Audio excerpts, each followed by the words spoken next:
Hello everybody, welcome back to the Asian Medical School Network 2020 with the virtual conference. I am Professor Warapong Manuskiati, the Assistant Dean for Postgraduate Education, Faculty of Medicine, Sirirat Hospital. So we are going to begin this afternoon sessions on the topic of knowledge assessment. And I would like to introduce our chairman for this session, which is Professor Jamuna Wadivelu from University of Malaya, Malaysia. So welcome, Professor Jamuna.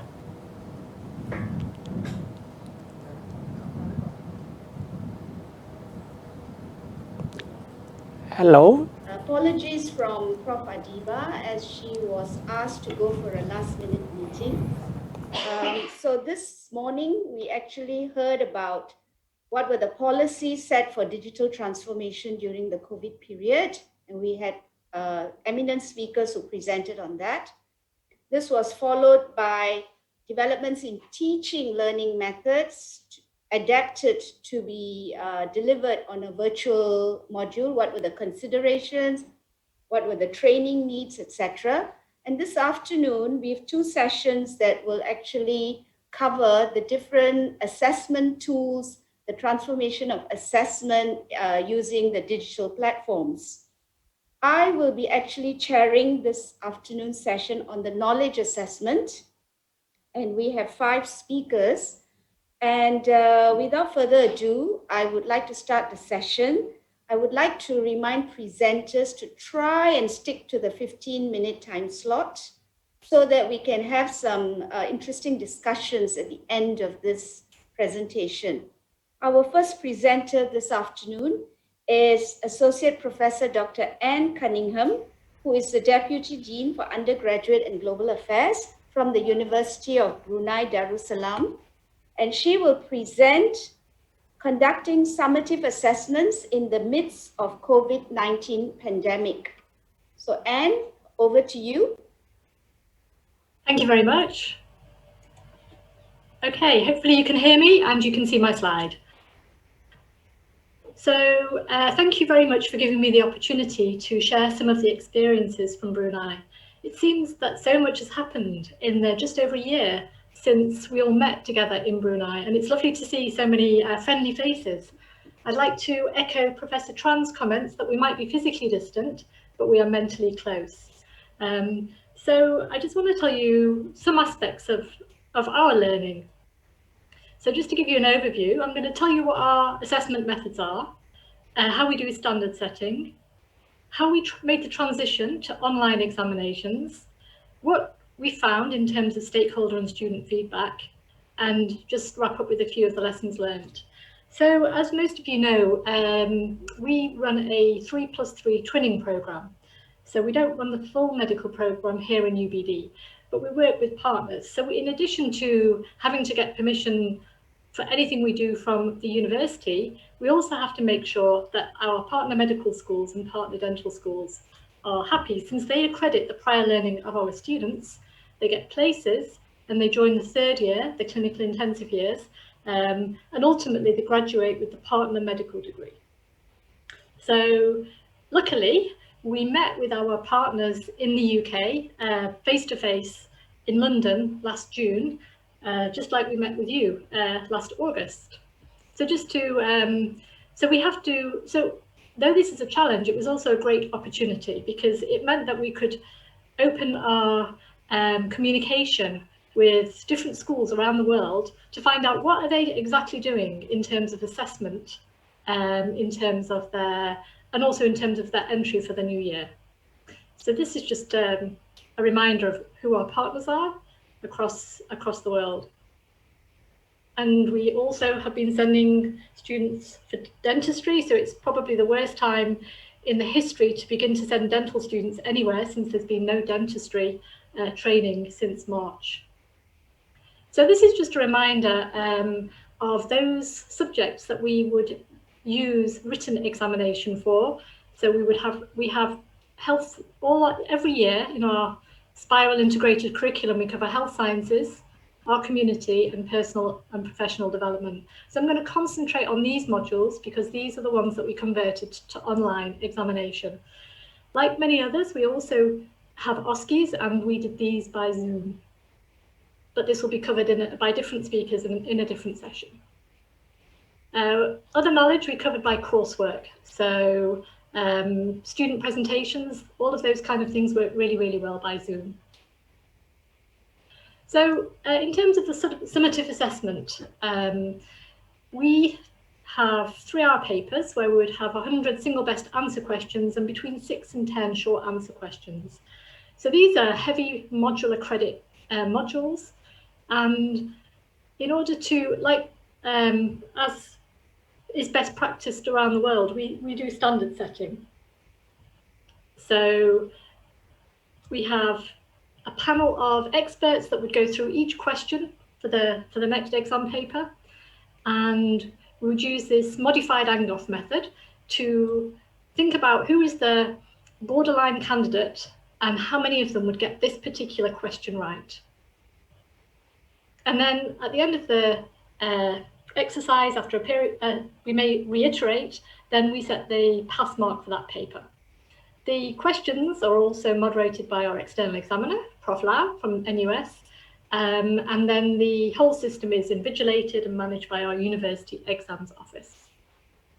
So if you want to know any more information, there's a lot of research on standard setting, but essentially this is a very quick summary of how we do it. So COVID, like everybody else, a lot of adjustments had to be made in a very short time frame. We've been very lucky in Brunei. The first case was at the beginning of March, the 5th of March, and the government we haven't gone to full lockdown, but the restrictions were put in place very, very quickly. So we only have 145 cases to date, and the community transmission phase was in March.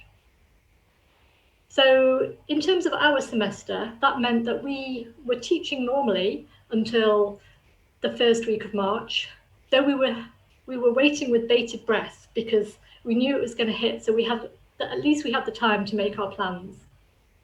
So after week 9, we had 5 more weeks of the semester.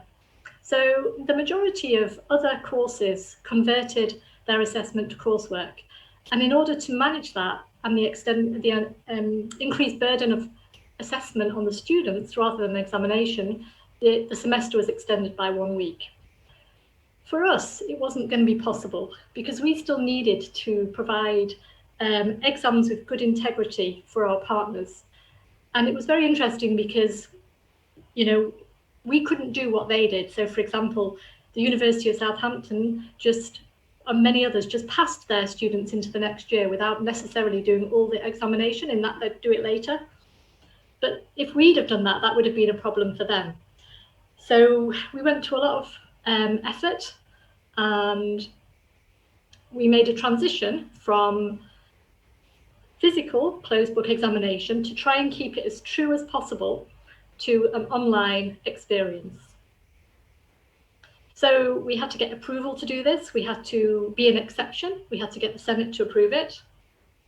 We had to liaise with our partners, and it was really helpful because everybody was going through the same thing. It was useful to know what they were doing, and also it was valuable and very important that they would endorse what we did before we did it.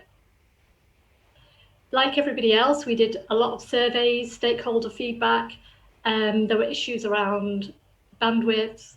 Most of the students have laptops, but not all of them. And there were also, so we didn't go to full lockdown, but we didn't have students coming onto campus apart from research students to do projects in the lab. So we had to gain permission to host a small number of students to come into the faculty to do their online examinations, but to be physically invigilated. So if the students felt they didn't have the space or they didn't have the internet, then we let small numbers come in, and we had to get that approved as well. So we use an e-learning platform called Canvas. It's quite good. So it's very easy for delivering questions. So that was the plan. So, but what we wanted to do was, and we wanted to make sure that there could be no cheating. So we used Zoom to invigilate.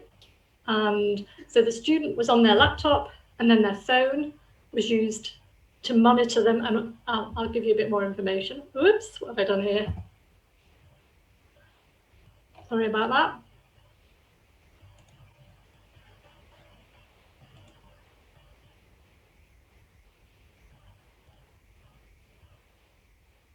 So we thought we were thinking about how many questions can you deliver, how much time should we give them, can you go forward and backwards, should we block that or not? So we decided to chunk it down to smaller sessions of about 30 minutes per activity. And we did multiple dry runs together with our students, and we did it with our staff who pretended to cheat. So we did all kinds of things. So before COVID and then after COVID, you can see that our examinations are shorter and we've used less questions. So there was some concern that the question banks, the questions would get out. So there was some reluctance really to give 100 questions if they were going to be delivered online and then captured and shared amongst the students. So we had them chunking down to 2 sessions of SBAs and then 1 session of SQA. So we did training. We found from our stakeholder engagement that Trinity had used Zoom Invigilation too, and other universities also use Canvas for delivery of online quizzes in various formats. So I have to acknowledge the help of our Masters in Public Health team. They UBD is a University of Lifelong Learning, and at least 2 or 3 years ago, we began to put modules online, and these experts helped us in terms of the online pedagogy, but also with innovating the method for Zoom invigilation, helping us with the trials, but also quality assuring and monitoring the process in real time. So we had detailed instructions for invigilators and students. We had mock exams and training both on Canvas, but also to make sure the Zoom. And before we started the session, there was a Zoom invigilator. So the convener would make sure that each student gave a 360-degree check of the room, and then they had to position the camera so that the face, the eyes and the screen could also be seen, so that they couldn't go onto other pages. And this worked actually really well. So here is an image of one of our coordinators, Dr. Amelina, with a group of students, and you can see the PL, Dr. Lee Chen, is also there. So this is them actually doing the exam.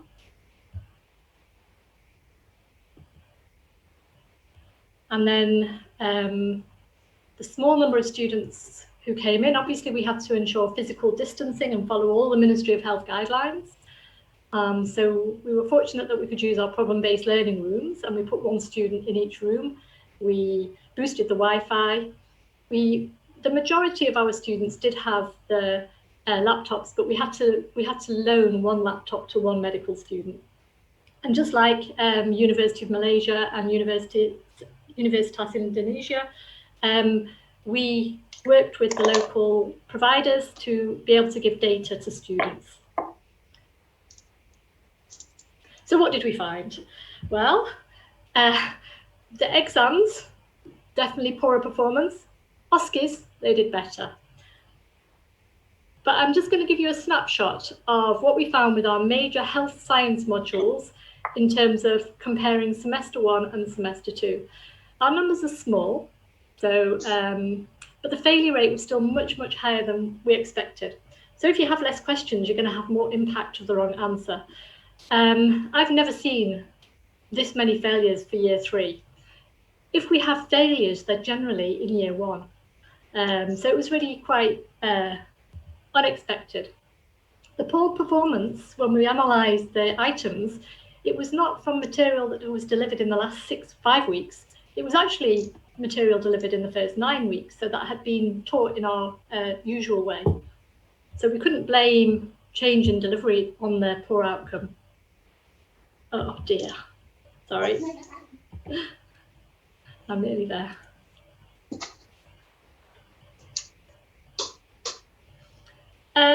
Students who we didn't expect to fail were in those who got poor marks. So students that were not at the bottom of the cohort. didn't necessarily pass the exam. So something different was going on here. And so we always have the opportunity to resit a short time afterwards.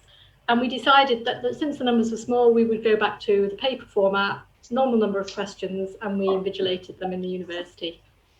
So pleased to say that this very worrying cohort, so we moderated, we actually reduced the pass mark from 60% to 50%. And this 4, luckily, they all passed. And their marks were clear passes, even though they were capped. So we're pretty sure that we were happy that the exams were done properly. Our students were supportive. They wanted the exams to be done properly too. So what happened?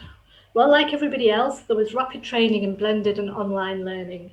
And again, our Masters of Public Health colleagues did a lot of sessions for us. The logistics worked well. We didn't have any problems. We were worried about power outages or something happening. Because the internet cable to Brunei comes on a cable under the sea, and the week before, 2 of the cables had broken, but luckily everything went to plan. Invigilation was effective, but obviously we could do it because our numbers are quite small. The process was acceptable by the university and also by all our partners. But using less questions had an impact because, if they got a question wrong, it had more impact. What did the students think? Well, not all of them have the perfect environment to take an exam, and there was background noise. They could also hear background noise from other people through the Zoom. The typing was not the same as writing, and certainly in my reflections, I marked some of the short answer questions. And if I compare to how much I was used to seeing when they wrote compared to how they typed, they gave me much less. So it was harder to give them marks, to be honest. And they found issues with navigation. They also commented that there was too few multiple choice questions. And they also didn't like the fact that they couldn't attempt the SAQ. So if you have a paper, you can go through the whole thing, and then maybe you can do the short answers first before going back to the single best answers. So the truth is the students definitely were voting for exams, which is interesting. So I think that we showed that knowledge assessment is possible. We could do closed book examinations. The e-learning platform actually makes it very easy for us. Marking is very quick. Clearly, having less questions led to a poorer outcome. And certainly there are a whole range of invigilation tools out there. More than 10 years ago, when I was in the UK, I used to work with a company called Assessment 21, and that grew out of Manchester University Maths Department. And its aim was to do huge invigilated exams for their pharmacy programs. So even 10 years ago, you could easily see if somebody went off page. And if you search now on invigilation tools, there are many, many more. So I think that probably for the future, these big exam halls may be a thing of the past. But one of the things that really came back in the feedback was that because we use a problem-based learning approach, the students work very well together in groups, and isolation made that more difficult. And the feedback also showed the students said they found it difficult to maintain their motivation. So this semester, even though we are lecturing online using Zoom, Microsoft Teams, etc., we are still doing physically distanced problem-based learning on campus. So I just want to say thank you very much to the team, particularly to our blended learning experts, and thank you very much for listening to me. If anybody's got any questions, or maybe at the end. Thank you very much, Prof. Cunningham, for your delightful presentation outlining what are the difficulties in actually running a partnering program, a twinning program. And also you brought out the facts that having less questions is not necessarily a good idea in order to assess students in the knowledge-based assessments. So thank you very much once again. We will reserve questions to the end of the session. Yeah. The next speaker, I would like to invite Dr. Dianta Somantri from Universitas Indonesia. and her presentation will be navigating online knowledge-based assessment, the experiences and lessons learned. Budianta, over to you.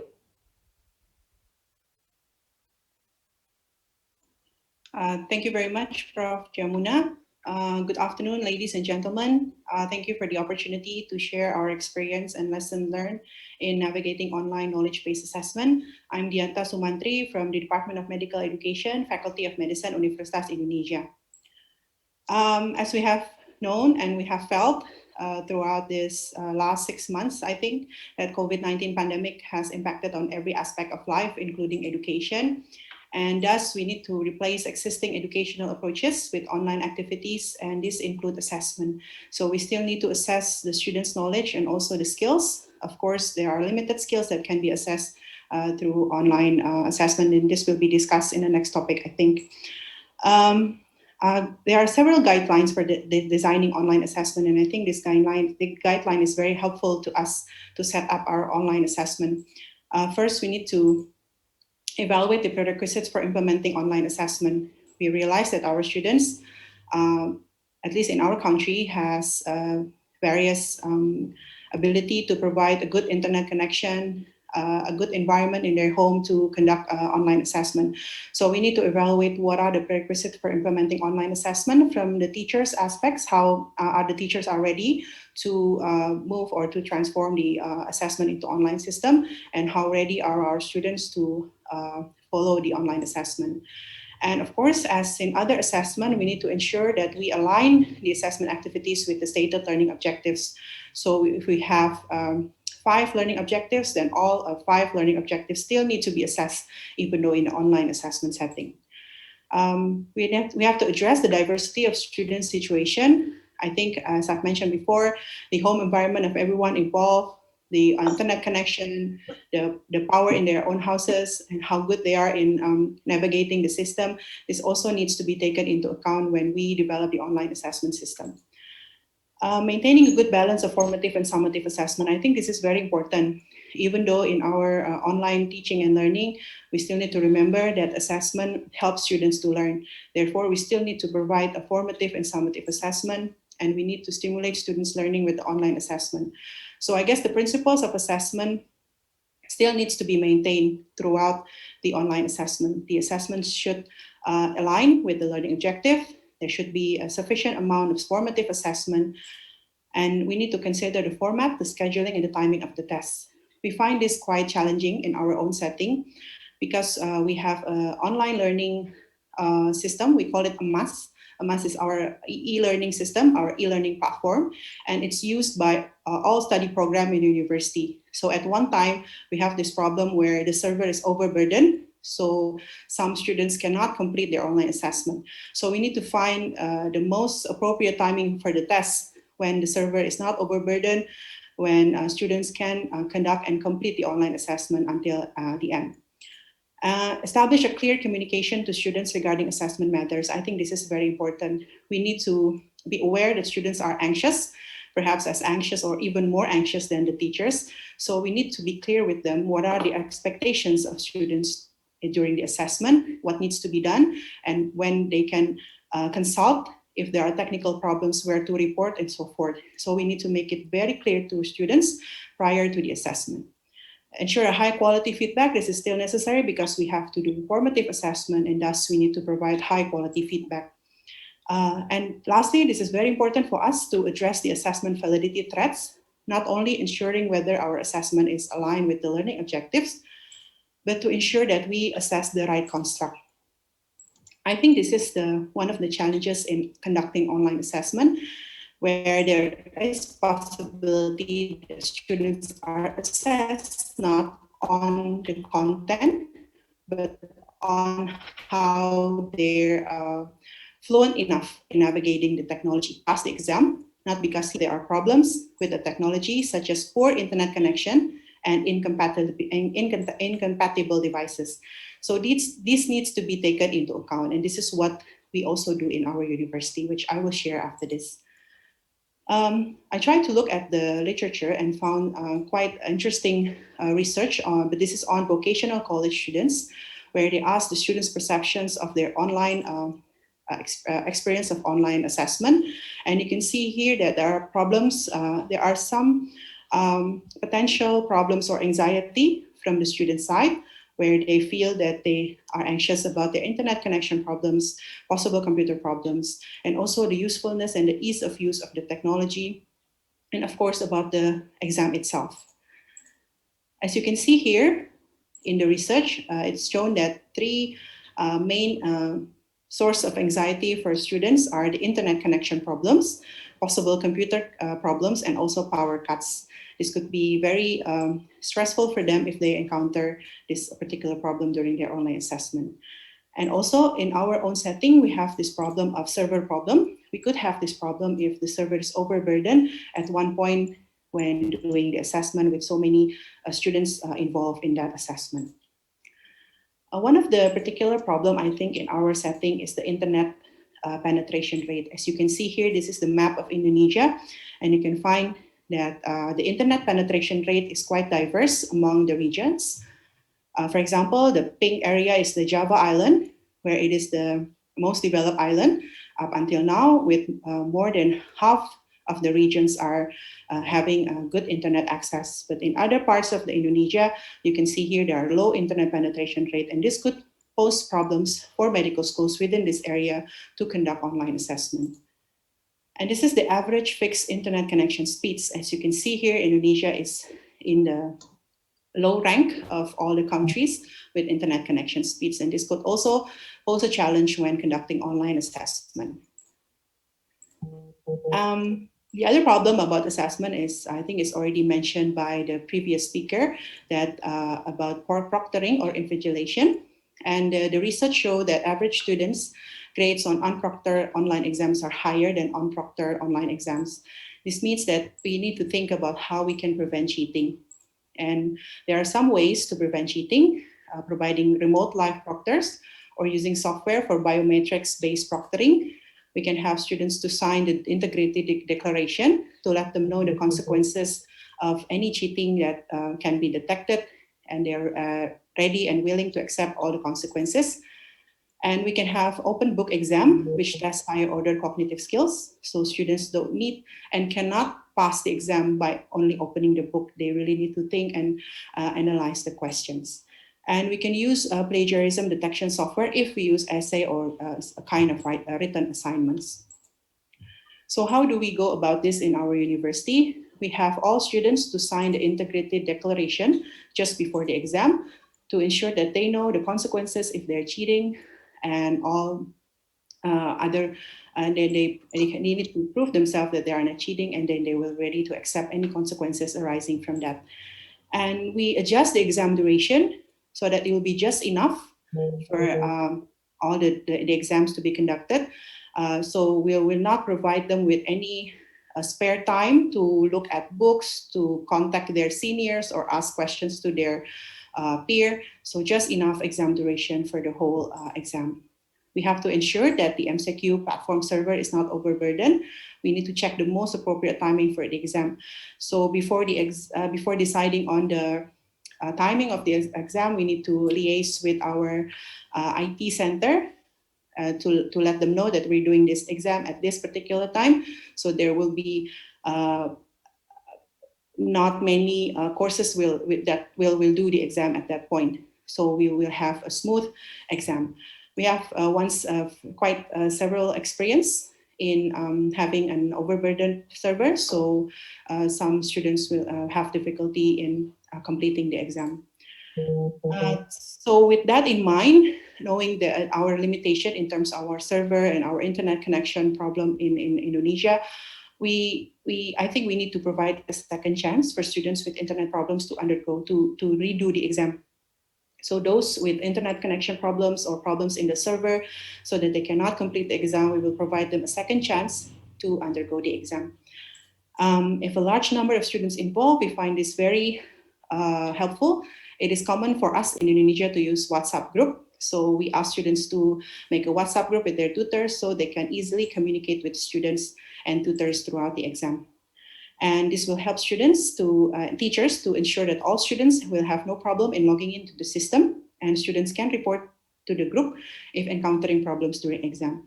And we have an agreement with them that any problems arising during the exam needs to be reported immediately. Otherwise, it will not be taken into account.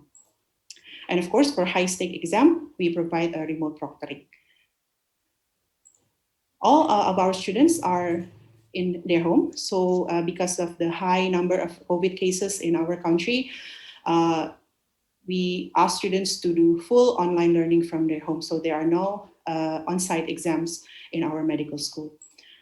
What did it take to conduct such an online assessment? Our personal reflection is that we need more coordination and teamwork between many stakeholders, not only the item writers and the exam organizer, but most importantly, the IT staff, to ensure that the platform is ready and the server is ready for us to conduct the online assessment smoothly. More students' involvement and more trust in the process. It will be very stressful, I think, for us and for the students if there are not enough trust between us. So we need to ask them to be responsible in their online assessment. We have to be more collaborative, I think, or making more coordination with the students. So all of the stakeholders, teachers, students, and the organizers are convenient to conduct, to follow and complete the exams, and hopefully everything will run smoothly. More empathy towards everyone involved, not just from the staff, but also from the students. I think with the diverse situation at the house or at the home of every student, with the diverse internet quality in the houses of students and teachers, I think this is time for us to put more empathy and realizing that this perhaps a very difficult situation for every one of us personally and also in the family. So more empathy towards everyone involved and more understanding, but of course with communication and coordination with all the stakeholders involved. I think it's very, very important. And more analytical questions, I think this would help to allow us to prevent cheating more by providing more analytical questions which encourage students to think rather than memorize. So what can we learn once this pandemic is over? This is my personal reflection on what can we learn from this situation, from this current situation, is that we shouldn't rely on one method of assessment. So if we can't do the MCQ, perhaps there are other ways to assess students. Perhaps we have other data that we can infer from to make decision about our students' performance. So programmatic assessment is necessary. We have to have more formative assessment. We have to have more multiple exams on multiple cases, on multiple contexts with multiple examiners. So we have adequate data to make a decision about students' performance. And I think this is an alarm sign for us to have a portfolio as an assessment tool, where portfolio could be an important assessment tool to record students' achievement, to record student self-reflection, to document feedback and action plan for learning. So we don't rely only on the knowledge base such as MCQ, but we have a comprehensive programmatic assessment. One of the means is to use portfolio. Thank you very much for your kind attention, and I'm wishing you safe, well throughout this pandemic. Thank you very much. Thank you, Dianta, for a very stimulating presentation on assessments. And in this presentation, you alluded to us that it's very important to align the assessments to objectives and keeping the balance between formative and summative assessments. And the key words here were that you need to coordinate, you need to collaborate, and you also need to have trust in your students. And another thing that you also alluded to us in this conversation is how we could actually make knowledge-based assessments more accessible in countries where connectivity issues are a problem in Wi-Fi limited sort of countries. So thank you very much, and we will leave questions till later. I'd like to introduce the next speaker, who is Dr. Danny Agustiningsih from Universitas Gadjah Mada, Indonesia. He is the head and School of Medicine. Over to you, Dr. Danny. And just before Dr. Danny starts, I'd like to make one housekeeping rule. Can you all turn your mics off, because we've been getting some interruptions during the course of the presentations. Thank you. Dr. Danny, over to you. Okay, thank you very much. for the nice introduction. And I would like to share my presentation. Okay, good afternoon, everyone. Nice to meet you all. Today I will present the management of knowledge assessment during COVID-19 pandemic in our School of Medicine, Faculty of Medicine, Public Health Nursing, and Nursing Gadjah Mada University. I would like to start with our curriculum. Our curriculum has the from 2013 till now, we use the curriculum structured based on national standards of competence of Indonesian medical doctors that have 7 expected learning outcomes, and we also have a local competence based on demands and needs of the stakeholders. From these expected learning outcomes, we break it down into the 20 blocks. There's a lot of learning objectives and also the elective modules. And then to achieve the final grade of the student, we have a learning strategy with problem-based learning with a spirally and integrated approach. And then to measure the achievement of the student and also to give feedback for the learning strategy, we have an assessment model. The assessment model that we usually use is a comprehensive examination that we assess the knowledge with a block test and the skill with the OSCE, the professional behavior with observation, and we also have the progress test for the integrated knowledge. But during the COVID-19 pandemic, we have to think about the assessment strategy, because when we change our teaching and learning strategy, so we have to think how we can change the assessment strategy. There's a lot of factors that we have to consider when we think about the assessment strategy. But the most important one is the visibility. Like the previous speaker said, that in Indonesia, we have a lot of burden in internet connection. So when we think about assessment strategy, we have to consider the acceptability of the student and also the visibility of the when we conduct the assessment. And also when we change the assessment has to be positive steering effect on student learning, not just measure the achievement of the student. And also we have to measure the progress of the student. In our School of Medicine, we under the School of Medicine, we have the core team for the assessment. We call it the assessment team. This assessment team consists of a person for the multidiscipline, that those persons are representatives of all of the departments in Faculty of Medicine. So this team usually make some regulation for the assessment. During this pandemic situation, we have to think the regulation that we consider for adjustment during this pandemic. So from the evaluation, we consider to make adjustment in the Brooklyn assessment and matrix test, and also in the learning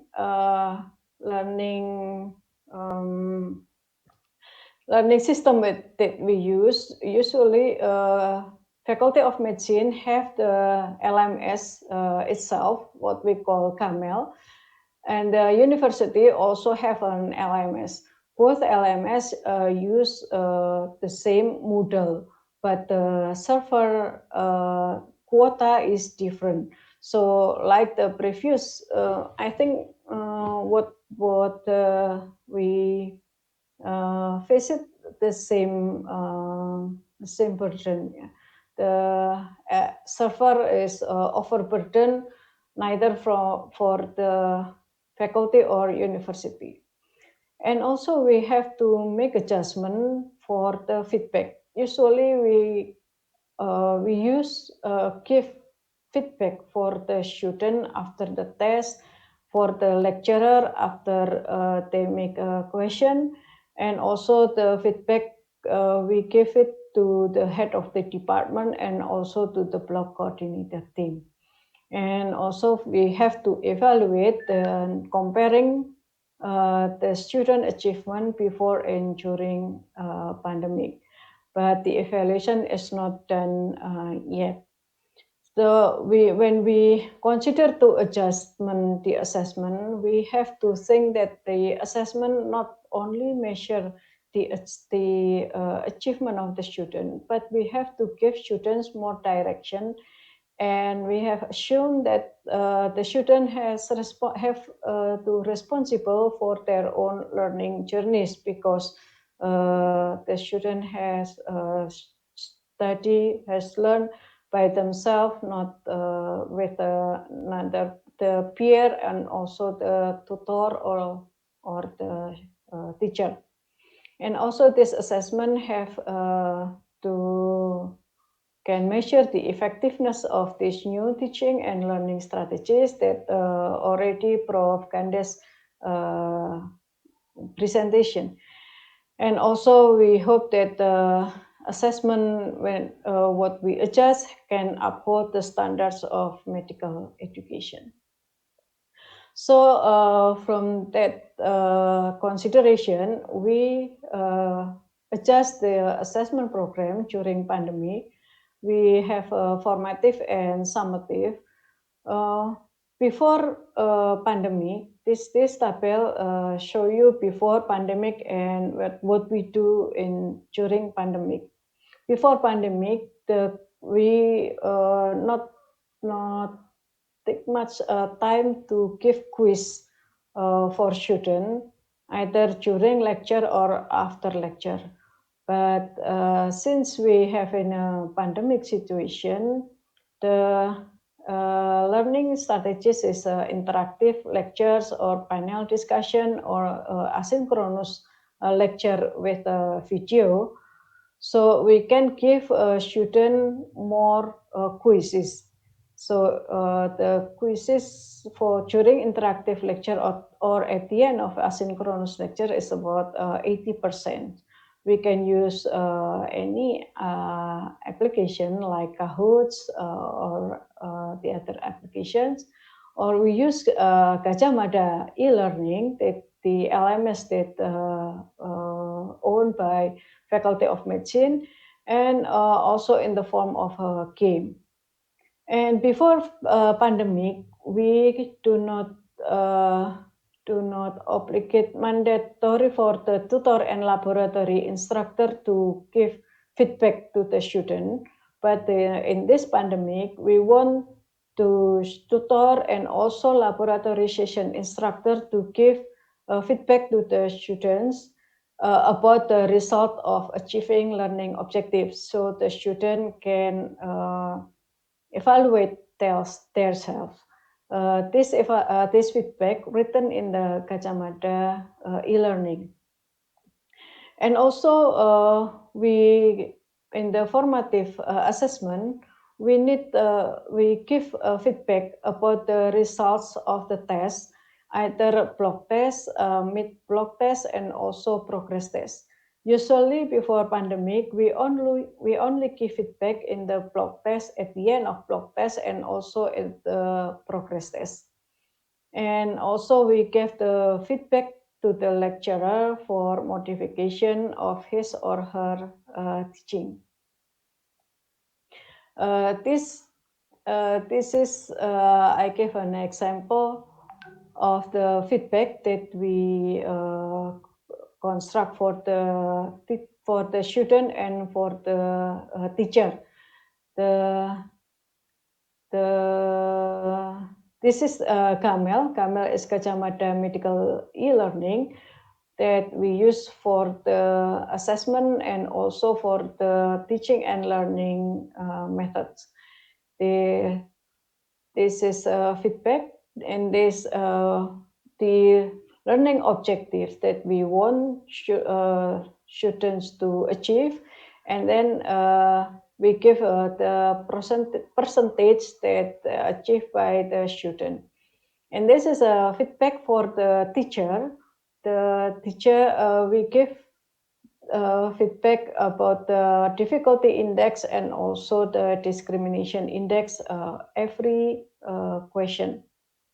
And for the summative assessment, before pandemic, we only rely on final block examination. For knowledge assessment, we only rely on final block examination and also practical session quiz, assignment or field visit if there's any in a specific block.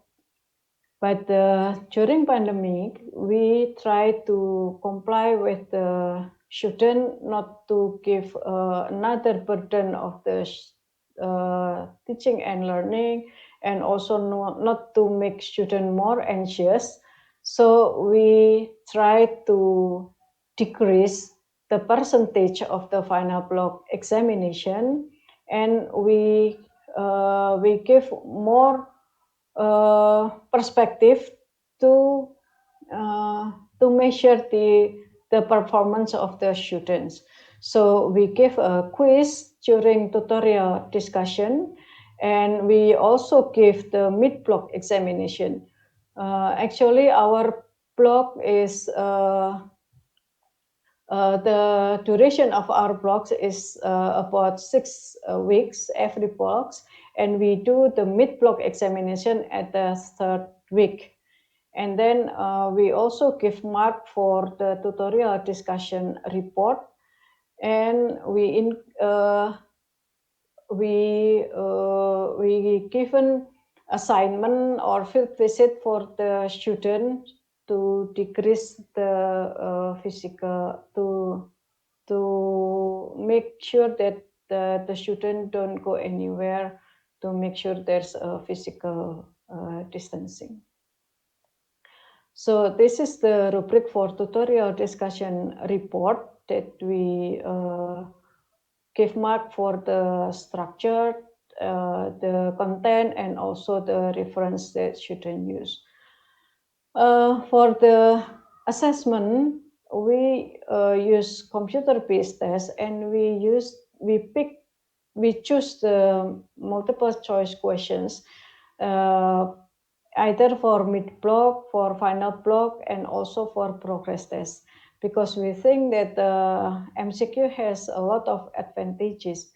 But truly, in this pandemic situation, we use MCQ is there's a quite big limitation, because like the previous speakers, we have to pay attention on the security of the question. Usually when the student has a test, we ask students to use 2 devices, one for doing examination and one for camera. And before the test, we have students have to put the camera in 360 degree to see the environment and the surround of the students. And then the student have to locate the camera, so we can see what the students see and the students do. This is the example of the result of the final exam, final block examination. For block 8.5, this is the block in the first year students. We can see here that almost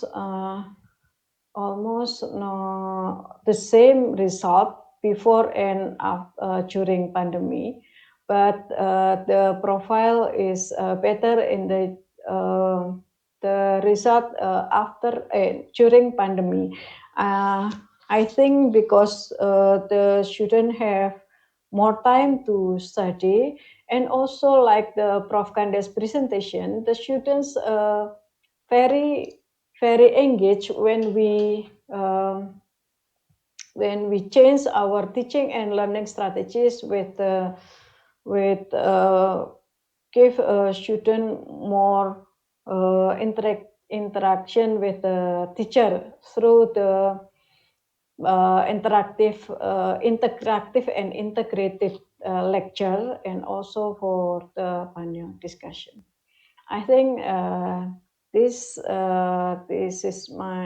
the end of my presentation. Thank you for your kind attention.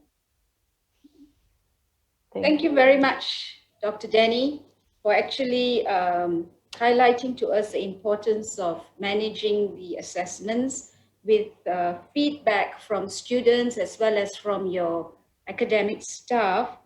In addition, it was very interesting how your school actually deconstructed the whole high stakes exams to actually divide it into sort of smaller blocks so that students didn't actually feel threatened by this one high stakes exam, which will be a pass or a fail. So thank you very much for enlightening us with how you manage the assessments at Gajah Mada.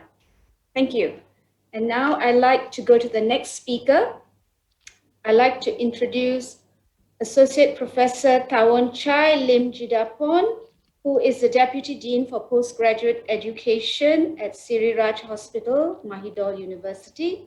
And the title of his presentation is Sharing Experience in Assessing Preclinical Medical Students During COVID-19 Pandemic.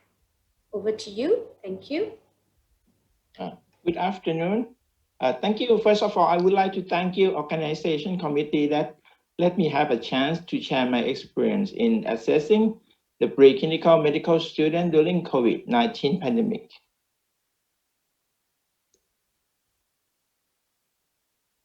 I'm the course director for the nervous system for teaching the second year medical students. And this is the room that in 2019 that I can lecture in front of the 300 students. But this year it's happened like this. And my question is, why me? Why I have to I have to be in that situation? That is my first thing. So, but anyway, it's the survival mode. What did we have to do?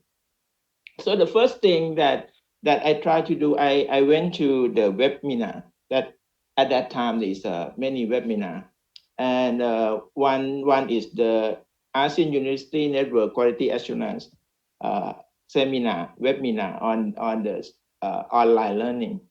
So I got like a framework what they advise. The first one, we have to think about the motivation and community engagement. How can we get all the teacher and student engaged into this process of learning? And then we have to think about the learning methodology, what we're gonna use, right? And also the technology that we have at hand. And also we have to consider student workload. And the topic today will a little bit focus on the assessment. But I want to see the big picture, how we survive in this mode. So the first thing, I think we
we have to maintain the motivation and gain student engagement.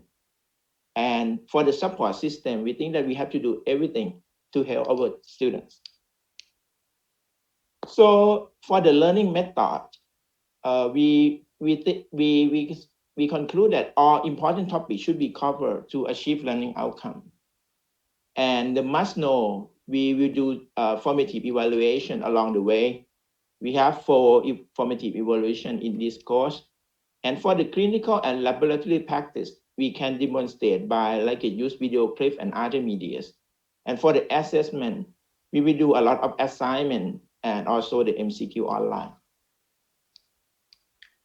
For the learning method, we use both asynchronous, that we use like LMS Moodle in our system, the one that we have it already, and also use the synchronous online, because we think that we should get the real-time collaboration either on Zoom, Google Meet, or we simulate the laboratory room using Line. I talk about the asynchronous learning method. The Moodle is used as the main tool to keep the schedule for the student. We have a studio for record the video, and also if the teacher want to do it themselves, they can do it. And we use the formative evaluation in the module that they can have like a lot of interactions. And also for the summative evaluation, we use both Moodle and Zoom together. This is the example of the thing in the Moodle. The teacher can give like the handout, also give the video and quiz, and also have the interactive forum in the Moodles. That before the date that the student, we commit that, or everything will be before that. So the student can maintain the schedules. This is the example that we do a lot of things, like the professor did the video to introduce.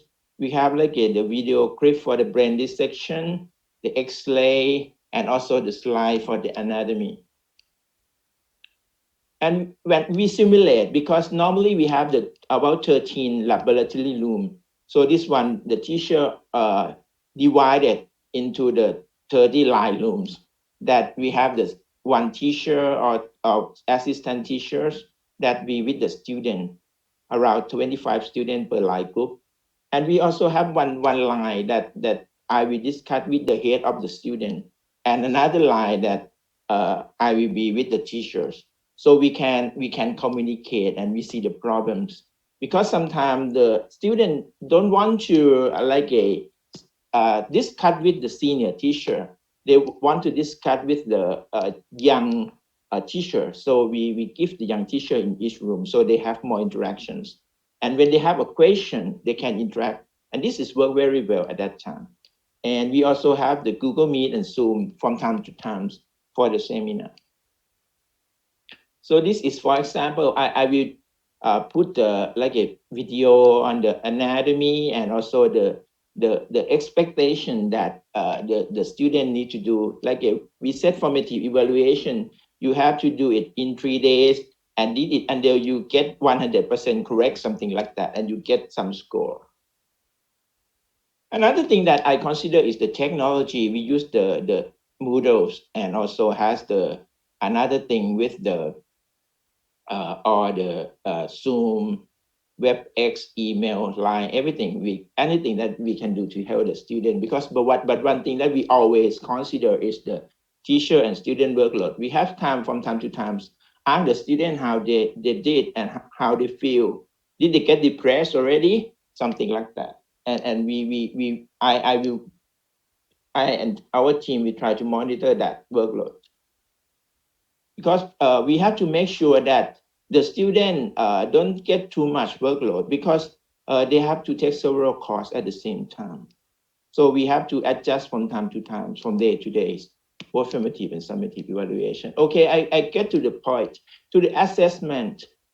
First, we have to declare the expectation, because we know that we cannot do like a ABCD grade in this COVID situation.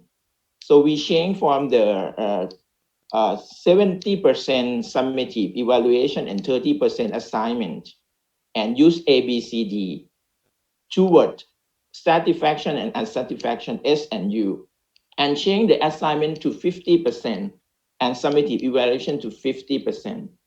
On the 50% of assignment, we mix a lot of assignment. For example, group projects, case study analysis, research, leading responses, reflection. But the MCQ, we use the Moodle and Zoom with the proctoring. And we have the declaration, integrity declaration before.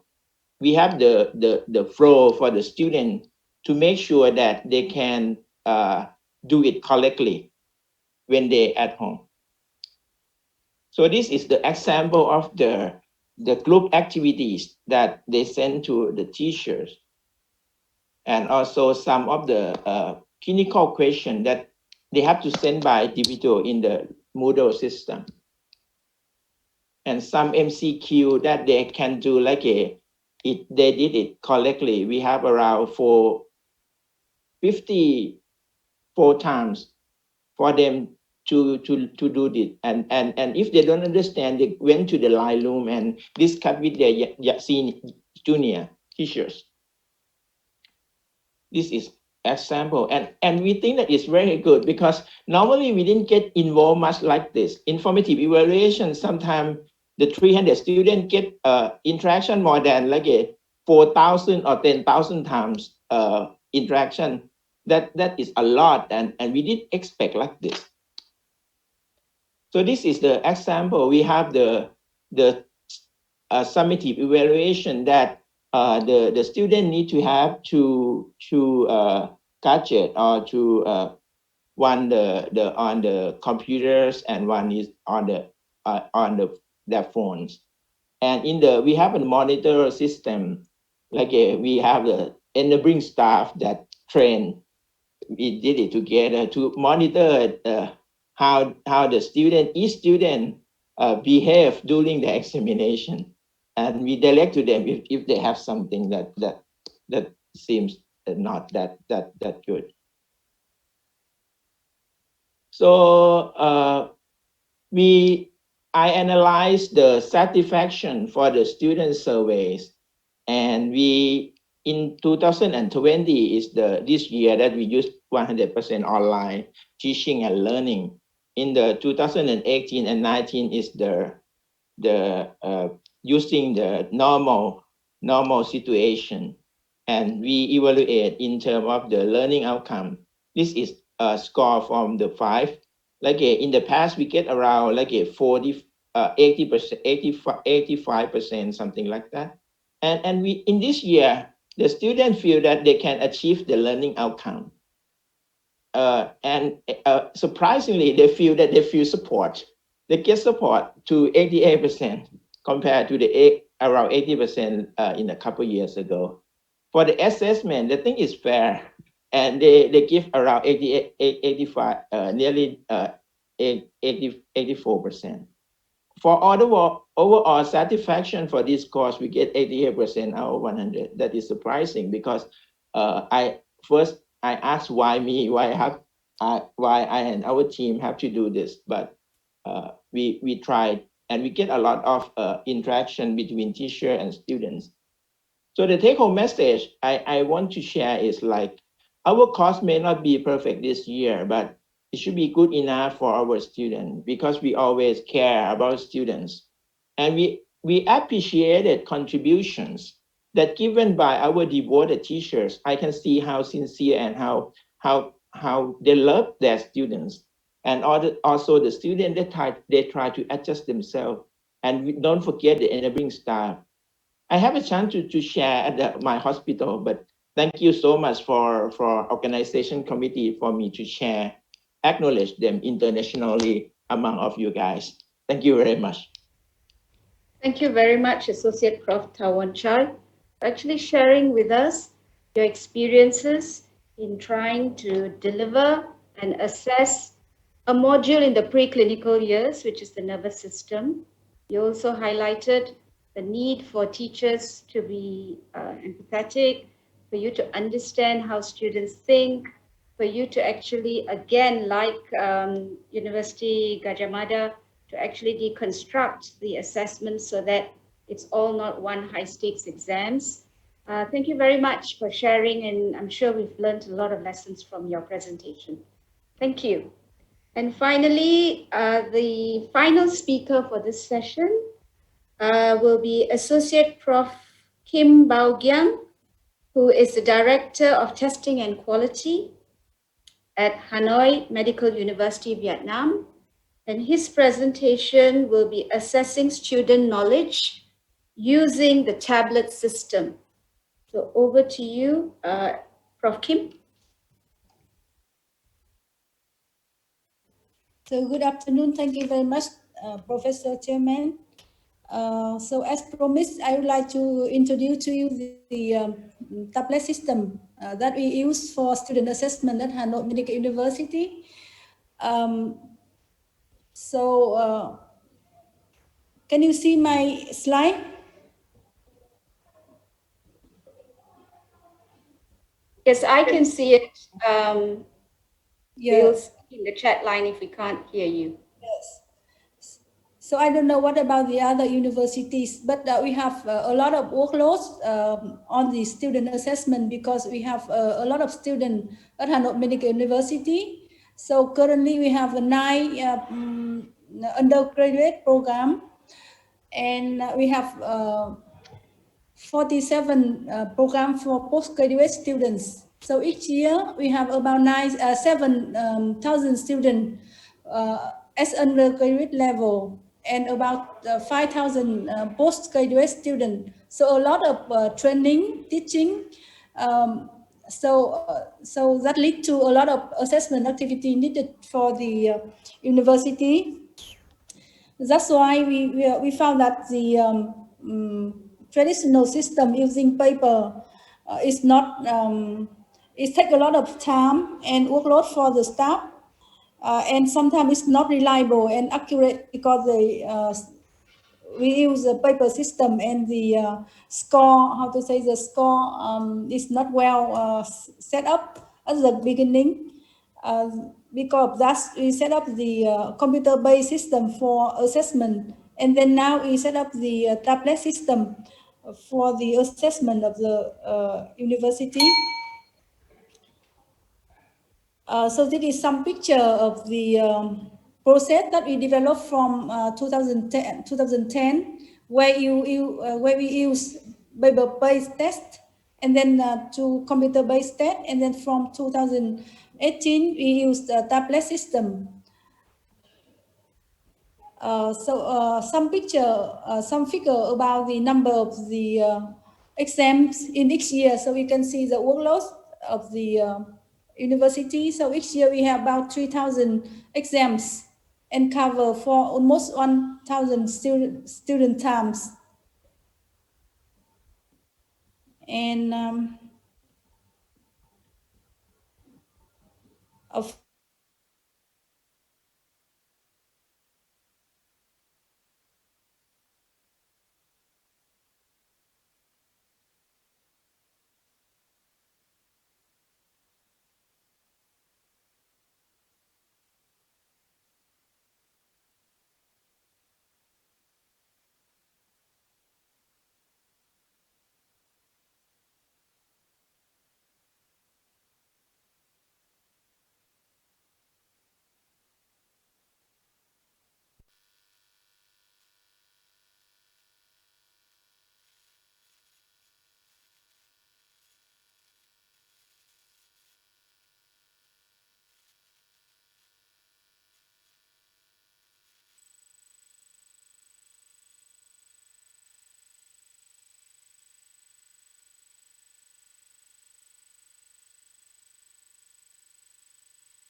So I think that is very good. That the system allow us to have very, how to say, very diversity type of MCQ question and K-based question. And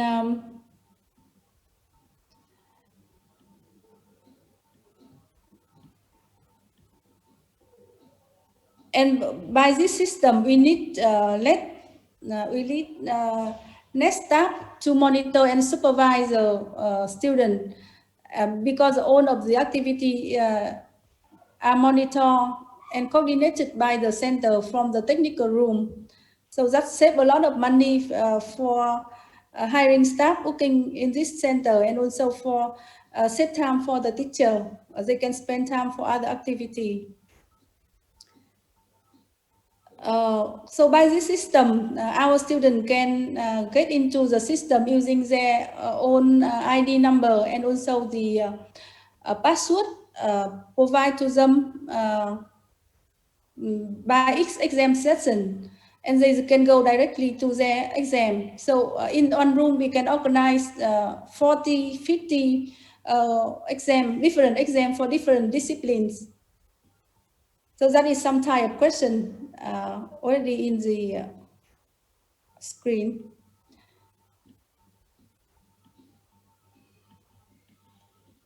And we have to organize and to monitor the system. We have a technical center room where we can have 100 camera to supervise the whole area and also supervise every exam station in the building. But when we have a COVID-19 pandemic, we still have to, to revise our procedure to be able to organize the exam during the COVID-19 pandemic. So we have to revise the procedure. So before the student, when they enter the area, they have to wearing the mask and also the keep distance with other students. And when they go to the exam area, they have to wash their hand. And also, before they leaving the station, they have to clean the tablet and the table, and also washing their hands using the swab provided in the table. And after that, they can move out while still keeping distance to other. So this is some picture that we organize the exam during the COVID pandemic. Of course, this time is not very strictly practiced social distancing, because when we have a strictly social distancing, we cannot organize the exam like this. So you can see some pictures that our students have to keep distance from each other before entering to the area. And this is some note that they have to stand in this feet to keep the distance from the other. And this is exam station where we provide a paper and also the liquids with alcohol liquid to wash the table and also to clean the tablet after they use tablet. When the exam is finished, this is picture with our students. They still work doing their exam. And this is picture with one student. They already finished the exam and they now cleaning the tablet using the alcohol liquids. And while other students may still be working with the exam. And there are some advantages of using this system at our university. We found that we can save a lot of human resources for the assessment activity. We save about 3 to 5 number of staff as compared to the previous system. And we can save of 80% of the energy used for the computer-based system. And this is more stable compared to computer system because we don't have to use the card. The Wi-Fi system is more stable because students, they do not touch them very frequently, so it's quite stable. And for this system, when we use a tablet, when the electricity is turned off, the student can still working on their exam. And after that, we can still load the exam, the performance of student to the server. And student can still zoom in and zoom out the picture, and that makes them easier to see the exam, and also it's more convenient for them during the exam. But on disadvantage that we found that because the students still need together in the center, so if the more strictly social distancing is practiced, we cannot organize the exam in the center. We also think about the online system, but we have a lot of questions on the security when we do the online assessment, and also how to supervise students and how to avoid the cheating when we have a very important exam. So that is some of my sharing about the tablet system at Hanoi Medical University. Thank you very much for the attention. Thank you very much, Prof. Kim, for sharing with us your fantastic setup at Hanoi Medical University, where you have a high-tech student registration system, as well as the tablet system. Thank you for sharing the development of this whole assessment system, and also for sharing with us how you then modified the various sort of, you took precautionary measures in ensuring that during COVID, you were still able to use this setup to for your students to take these exams. Thank you very much. That brings me to the end of this session. Before I have any final words, are there any questions to our speakers?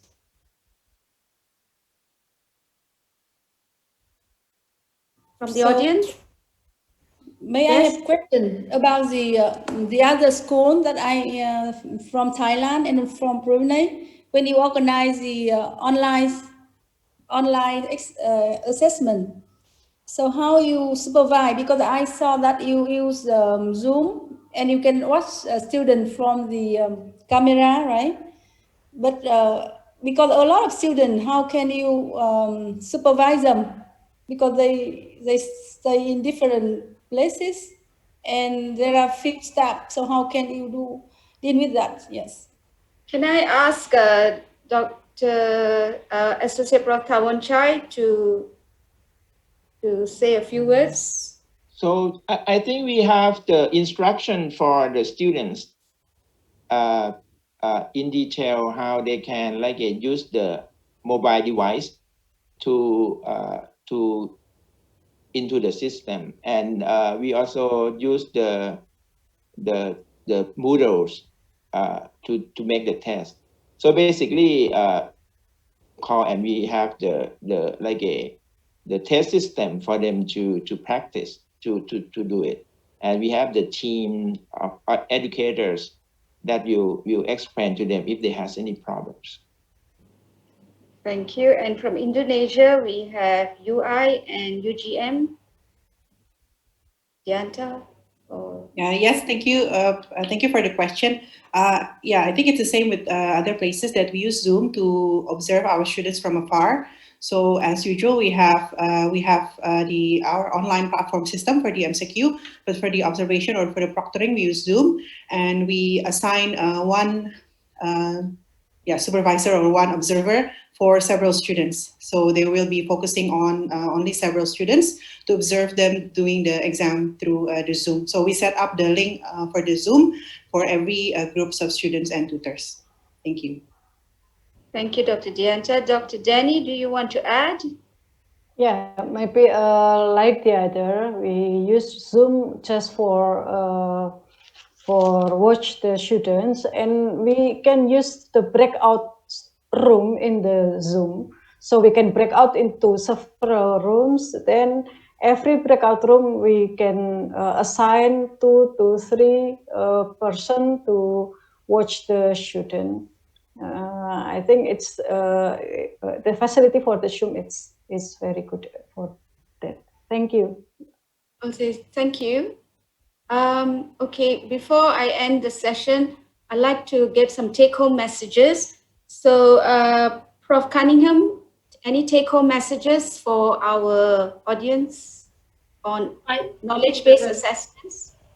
I think the technology will grow and help us to do this in the future, and that maybe this challenge is something that is pushing us in the direction. So I think that we had to do a lot very quickly, but when we reflect back, there will be more tools for the future, and we can plan it better.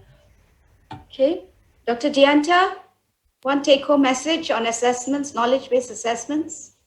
Yes, our personal reflection, collaboration, coordination, communication with everyone involved is very, very important in ensuring the success of the online assessment. Thank you. Thank you. Dr. Danny?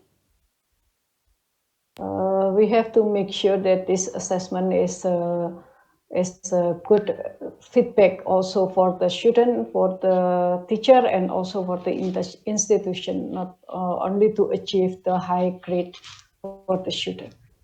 I think. Thank you. Prof. Tawanchai?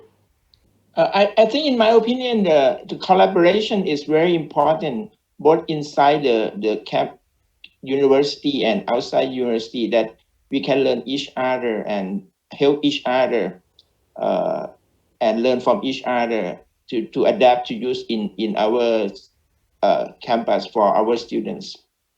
Yeah.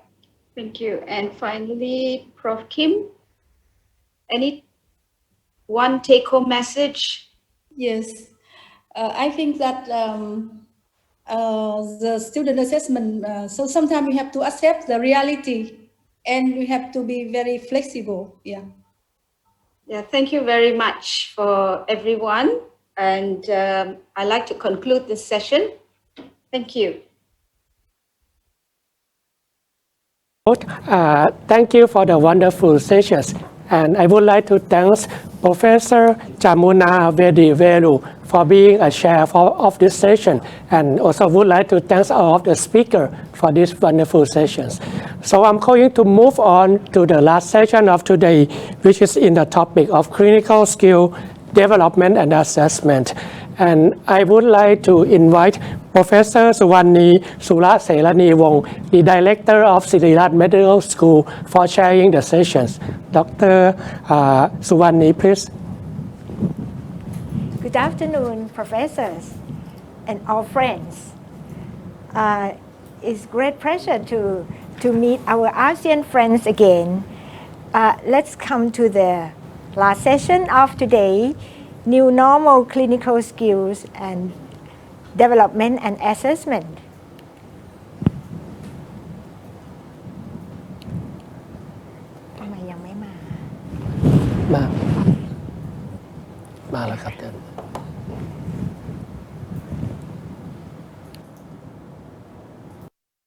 We have listened from the morning a lot about online academic activity.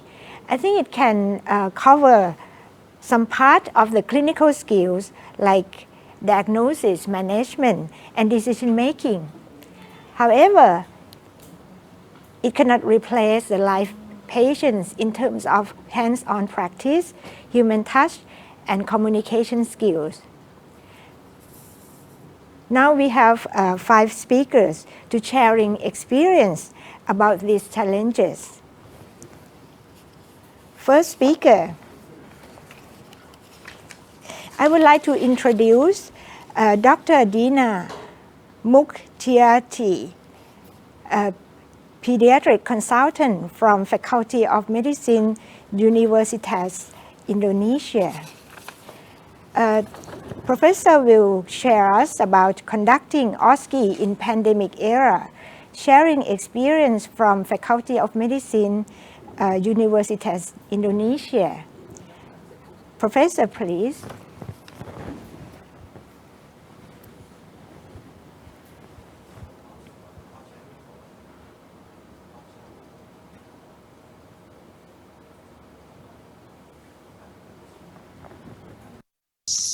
there are others who share screen.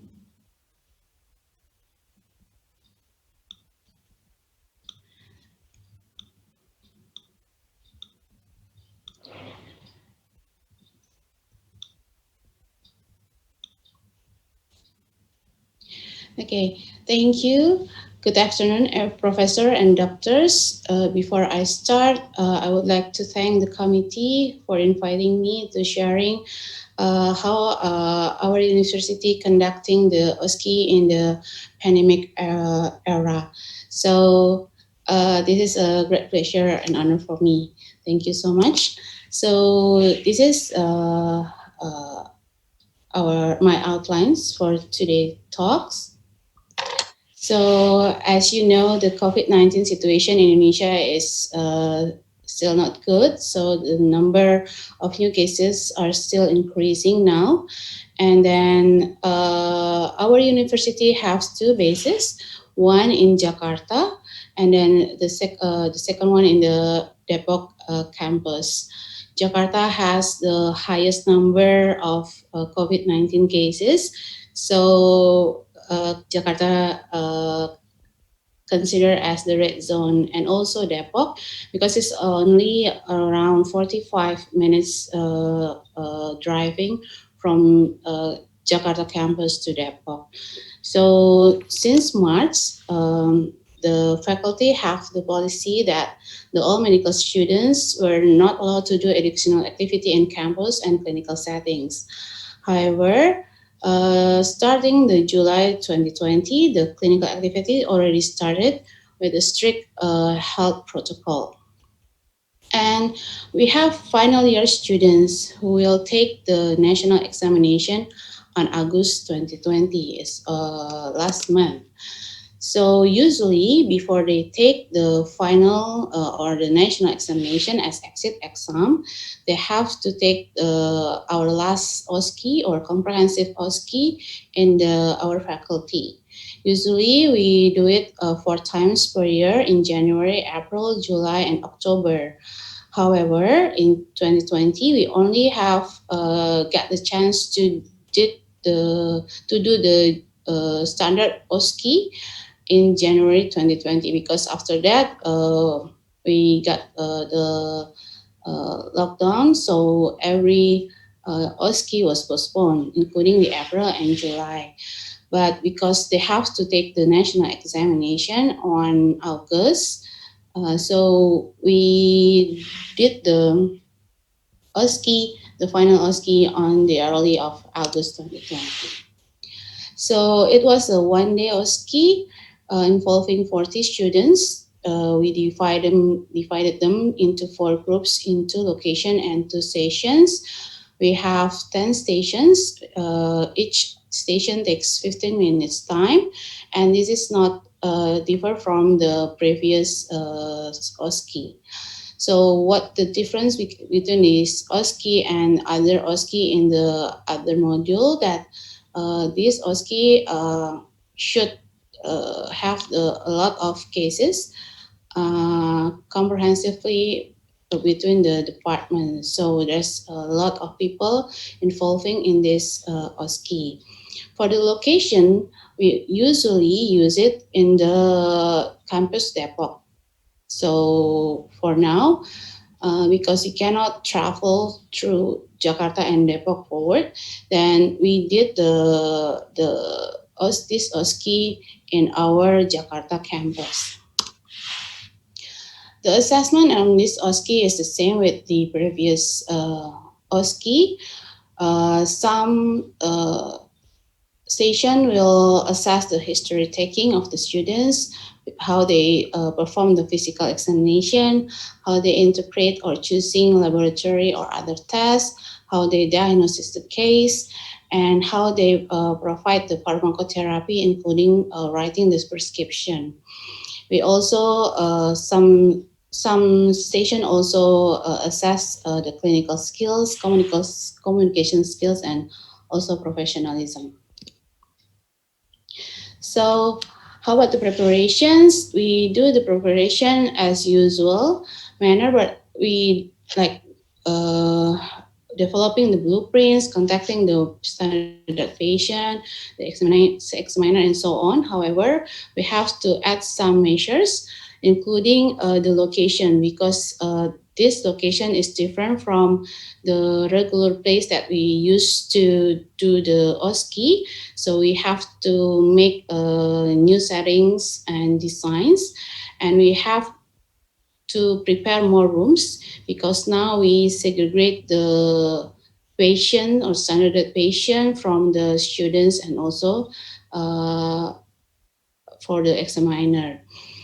Because for this OSCE, we did not allow the direct contact from between the students and the standard patients. Sorry. And then we also have to provide the mannequins and equipment. We have to add hand sanitizer and disinfectant. And we also have to provide additional face masks and face shields for the standard patients and the committee, and also the students. And then we have a web-based OSCE scoring system. Usually we have both. We have web-based OSCE scoring system and also paper-based. But now we only use the web-based scoring system. We have to prepare a lot of laptops. Usually we only have one laptop in each room. Now we maybe need more than one laptop in one room. And the laptop should be provided by camera, the Zoom applications, and of course the internet connections. We also need the good sound system. The other thing that important, that we did the health screening for all the candidates or students, the committee, standard patient, and examiner. Due to the budget, so we only have to screen by questionnaire for health and travel declarations and temperature screening. All the briefing, including for candidates, examiners, standard patients, we did it by through Zoom application. So these are the map. We prepared the mapping for the students or the OSCE rooms. We put them in 2 floors, 8th and 9th floor in this faculty building. So we don't put the standard patient here. So the standard patient will be here in the computer lab with the long or the physical distancing. So we have the patient here, the red dots or the purple ones, and this one are for the host computer and for the Zoom. This is a tricky one because we don't have iPad or tablet, like I also saw in one of the virtual meeting with colleagues, professor from the Singapore. They use iPad or tablet, so they have more flexibility to see or to have the angle of the mannequin or the students. So this camera, we should put it in the right angle so the examiner can assess the students correctly and have a good view from for the students, the mannequin, and all the thing that involving in these sessions. And on the day of the OSCE, we first screen the patients, the candidate, and also the staff with the temperature screening, and make sure they all have the face mask, face shield, and we also have the cleaning time between circuits. And we prepare the Zoom with breakout rooms, and we segregate all the participant groups, and we make sure of the physical distancing on the building. So as I said before, the students were located on the 8th and 9th floor, while the standard patient were located in the 5th floor. And actually the examiner were located in their own department, except when they think that their internet connection in their own department is not very stable, they can examine in the computer lab. We prepare a place for them also. So the specific staff, the IT, the administrative staff was allocated in each location, and they cannot cross between the locations. And there was a staff on duty who control the traffic of elevators, so it will prevent the crowdness. So if anything happened, the troubleshooting was we prepare panic button for students in the stations and WhatsApp group for examiners that including all the staff preparing the OSCE.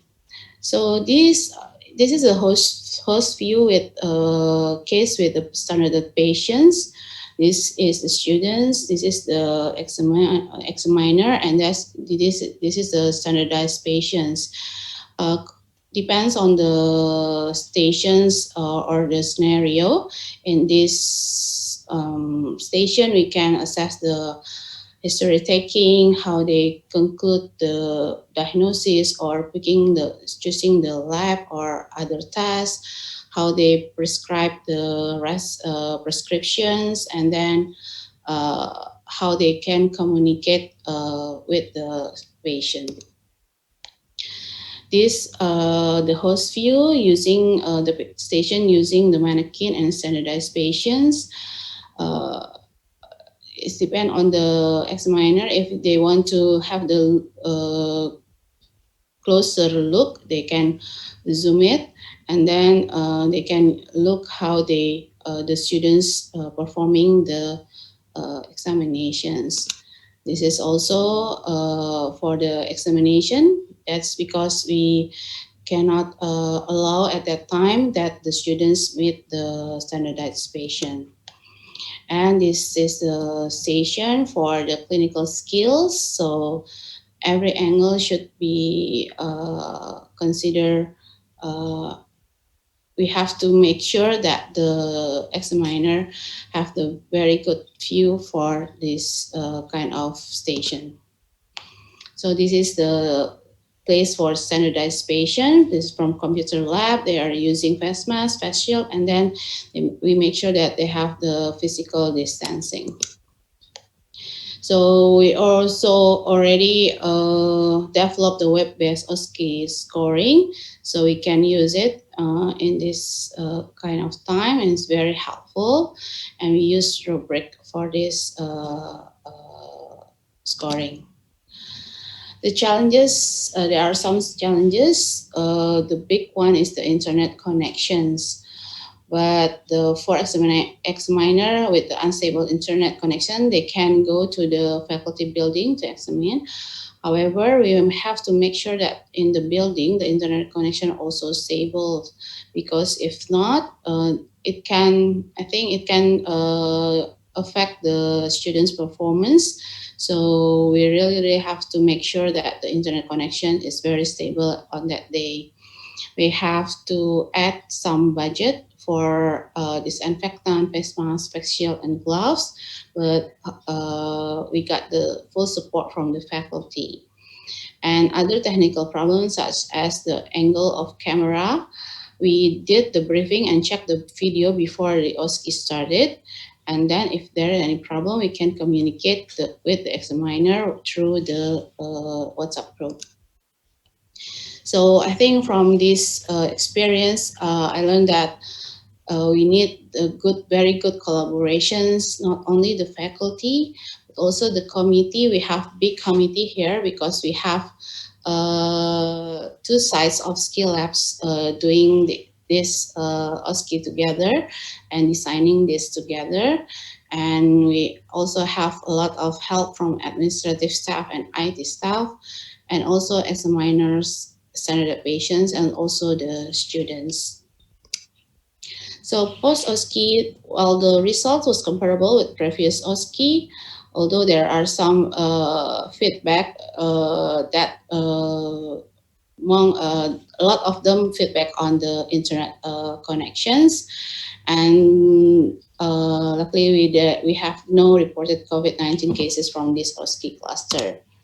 So in conclusion, it is possible to conduct a safe OSCE in the pandemic area. We need good support and collaborations to develop a good and safe OSCE system. And since this is only the first big or final OSCE in our university, I would like to learn also from other speakers how they conducting the OSCE in their centers. Thank you very much. Mukherjee. Dr. Mukherjee have shown us to prepare OSCE, organize the OSCE based on physical distancing and implement strictly health protocol. And anyway, we will reserve questions at the end of our session. Next, we will move to the next speaker. Next speaker is Associate Professor Kasana Raksamani. She is an anesthesiologist and instructor of Master of Science program in Health Science Education from Faculty of Medicine, Siriraj Hospital, Mahidol University. Dr. Kasana, please. Thank you for a very kind introduction. Good afternoon, everybody. Thank you for the organizing committee for having me here. It's very honored to give a talk in this session. So my name is Kasana. I am an anesthesiologist from Faculty of Medicine, Siriraj Hospital, which you can see my hospital from my background presentation. My hospital is beside the river in Bangkok, but I'm not sitting beside the river right now. So today I'm going to talk about online clinical skills development with deliberate practice. I would say this is way easier than conducting an assessment, and I will walk you through the steps of deliberate practice. My presentation will be in 3 parts. First, I'm going to quickly summarize the concept of deliberate practice. Then I'm going to take a look at adopting deliberate practice model for online learning. And finally, I will provide some showcase. First, when we want to teach clinical skill. Sorry, the slide is not moving. First, when we want to teach clinical skills, first we have to define the clinical skills we would like to teach. Like I am an anesthesiologist, so I would like to teach intubation skill for medical students. Clinical skills have never been pure skills. They consist of knowledge part, skill part, and attitude part as well. It's difficult to teach these skills separately because if the students practice only skills without knowledge, such as indication, they don't know contraindications and they don't know how to deal with complications of these skills. This could be harm to the patient. So we have to plan the teaching as they are complex skills. And in my opinion, the most suitable theoretical framework for training and developing complex skills is deliberate practice model, which was proposed by Professor Erickson 30 years ago. He just passed away earlier this year, so may his soul rest in peace. He described the pathway to become an expert in complex skills, such as playing piano or violin. The deliberate practice characterized training as a highly structured activity focusing on improving performance in a specific domain. This practice is not just mindless repetition of a task, but it is a focused approach to training aimed at reaching a well-defined goal. Practical implementation of the theoretical construct is based on several design principles. I would like to give simple example, like think about driving a car. Learning to drive maybe long time ago. Learning to drive involves complex precision. Remember the many lessons you had with your father. When to change gear, brakes, when to hit accelerate, all while trying to follow the road rules. and avoid hitting the car or motorcycle on the roads. At first, when you knew nothing, it is called unconscious incompetence. The only thing you know is open the door and get into the car, and why there are so many buttons and displays are so complex. Then after some lesson, you know what you don't know. And at this stage, it's called conscious incompetence. After some more practice, you are competent, but still have to be very conscious and very focused. And then the last stage is you can drive like automatic and feel comfortable in driving. You now no longer think about driving, just get into the car and drive. I think many of us are in this stage of driving right now. For me, I think I've been in this stage of driving like 20 years. But today my skill is not improving every day because I am staying in this stage like an autopilot, automatic driver. But if you want to push yourself further, like you want to drive a supercar, you want to race in the racing circuit, you will have to design the purpose of practicing these skills. Is it for to play? Means you will do it for joy or for fun only, or to train. Means you want to be an expert on this skill. Or to work, which means that you just want to have an average competence in this skill, but not special than other. So Professor Erickson proposed that if you decide that the purpose of your practice is to train, you have to step out of your comfort zone to the learning zone. But be careful not to jump to the panic zone, like go to the race circuit and race the supercar. That's the panic zone. The concept of deliberate practice consists of 5 key principles. First, the goal has to be clear and specific. Like, I want to race a supercar in a racing circuit. That's very clear and specific, right? Then the practice is designed to be suitable to put students in the learning zone, not too easy and not too difficult. You're not supposed to feel comfortable when you train, right? Some stress and some distress is good to push the trainees to develop more skills. Next is to practice hard and focus, but this should be in the right way, not just repeated practice from 1 to 10 all the time. The design tasks are focused on fundamental skills first, then build up new skill on prior skills, which could be designed by break the task into small chunks, slowly demonstrate the task, and make the students repeatedly practice in parts again and again. So 3 concepts here: break it into chunks, slow it down, and repeated practice. After practice, another important key component of deliberate practice is the supervisor provide constructive feedback, both positive and corrective, to help students make adjustment to their practice. In the absence of adequate feedback, efficient learning is impossible, and improvement only minimal even for highly motivated students. So this component, and you as a supervisor, is very important to give constructive feedback. And the last one, it is the supervisor role to create mental model for students that what is an expert performance looks like, and put this idea and this picture in their mind. This deliberate practice model is suitable for clinical skills training and uses a lot in medical school.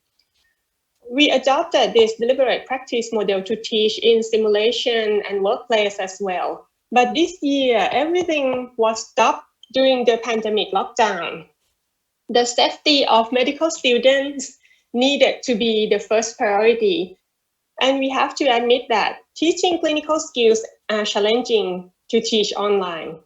However, we ourselves have developed so many new skills during our lockdown, like cooking skill, being master chef, fixing the house, gaming, and dancing.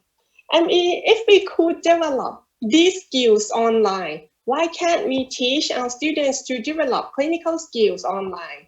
There is one little thing that inspired me, and I would like to show you this, is TikTok. TikTok is a very famous application.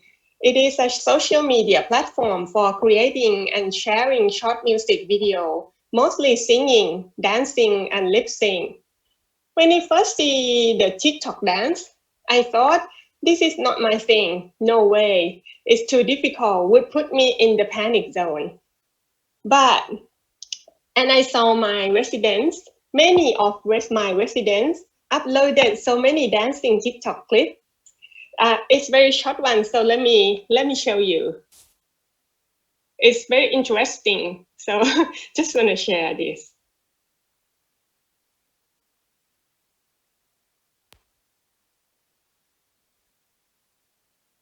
Looks so good, yeah, looks so sweet. Looking good enough to eat. Close with the kiss, sweet, call me ice cream. Catch me in the fridge, right where the ice be. Looks so good, yeah.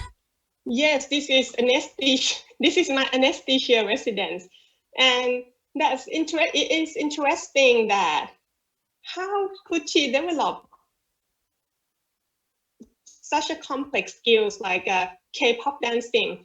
So I asked her how you became an expert in such a complex skills. So she walked me through the steps of learning TikTok dance, and I realized that this application uses deliberate practice model.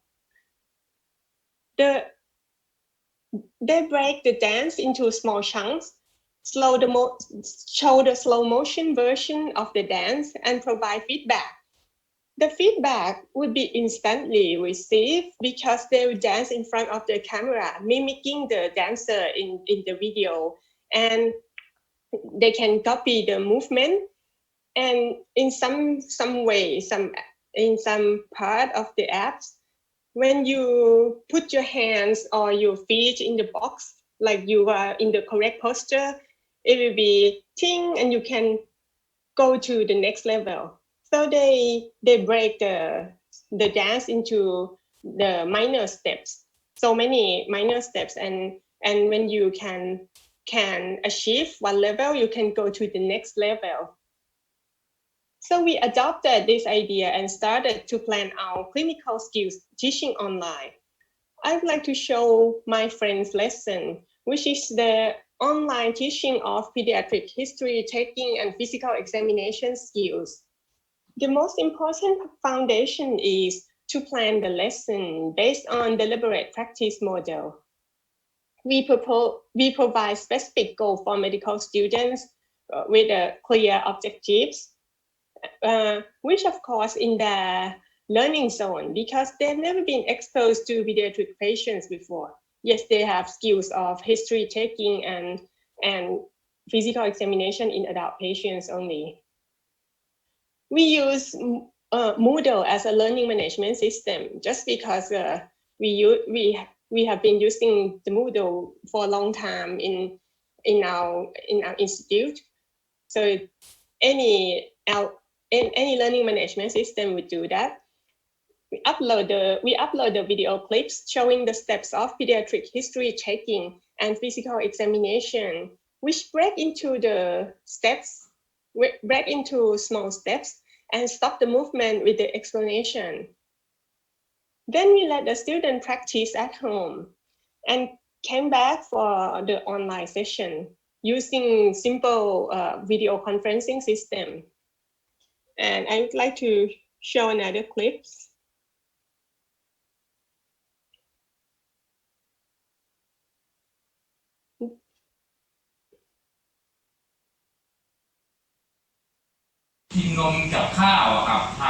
These clips show the beautiful lady wearing mask is the clinical teacher, is a pediatric, and then in this clips is the standardized patient act as a father of a child. Then the students use simple video conferencing system, perform history taking and physical examination. They just make a poster of the physical examination, and the instructor will make the real one and give some feedback. Then both medical teacher and the standardized patients provide feedback and debrief the session together.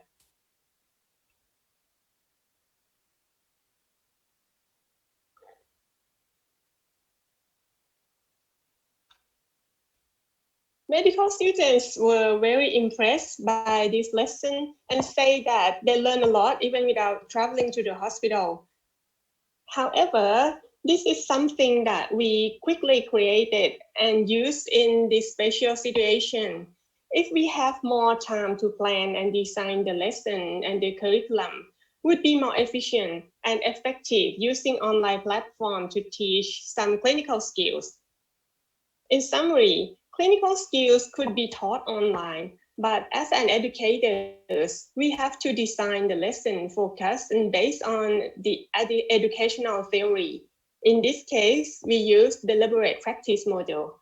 The technology does not as important as the design. Thank you for the attention. Very much, Dr. Kasana. Dr. Kasana has shown us about how to improve stage of competence by deliberate practice online, especially focused practice and providing feedback, not just a repetitive performance. So we move to the next speaker.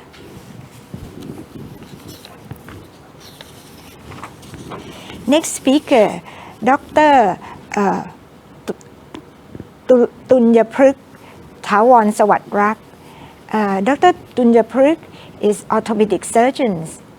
He is a consultant from Faculty of Medicine, Ramathibodi Hospital, Mahidol University, Thailand. His topic is conducting online assessment for clinical skill in orthopedics. Dr. Tunyaprik, please. So thank you very much. I am Dr. Tunyaprik Thawan Sawatrak from Ramathibodi Hospital. This is my great pleasure today to share our conducting online OSCE in COVID pandemic situation. Actually, this is the OSCE from orthopedic department. So what we're going to talk is problem and need for the online OSCE and the format that we do for orthopedics evaluation, which is including for the physical examination and procedural skill. And I will talk on the outcome, which is including the score, the learning point, and the student opinions. So we conduct the OSCE online for orthopedic for the 6-year medical student for clinical clerkship in orthopedics. So the student can do the examination online from home, and we assess from our department. It's also through online assessment. The student don't need to come to Ramathibodi Hospital or institute. They can do the examination online at home. This is the problem that we know, the COVID outbreak. The government announced that the student should stay at home for prevent the COVID spreading. So we need to do. So this is the problem, and this is the requirement. We get a team meeting. We get a problem. We need to conduct the OSCE because of the medical student has to graduate within time, because they're 6-year medical student already. They need to graduate within timeline. So it's quite short time, and we need to conduct with the social distancing. So the population of OSCE online, we have the department committee. We gathering for the blueprint for the OSCE. It's contained for 6 stations, including the physical examination for 3 stations and the 3 stations for procedural skill. And the educational staff prepare the hard copy for the OSCE and evaluation. Hello. For evaluation form and the hand-on to examiner. So we conduct on 26th of March 2020, it take about one and a half hour for do the OSCE for 6 stations. First, the educational staff orientate the student and explanation for the OSCE step to the student. They create the group line and talk to the student and prepare. The teacher and student need to install the Zoom application, and we have mock tests beforehand, before conduct the OSCE in the morning sections, and we conduct in the afternoon. This is the format. The objectives and question need to send to the examiner beforehand. So we conduct the OSCE online with 1-to-1 student. There was 16 students that need to have the online OSCE. So we prepared orthopedics staff for 1-to-1. So we need to prepare all the whole department staff to do the OSCE for this time.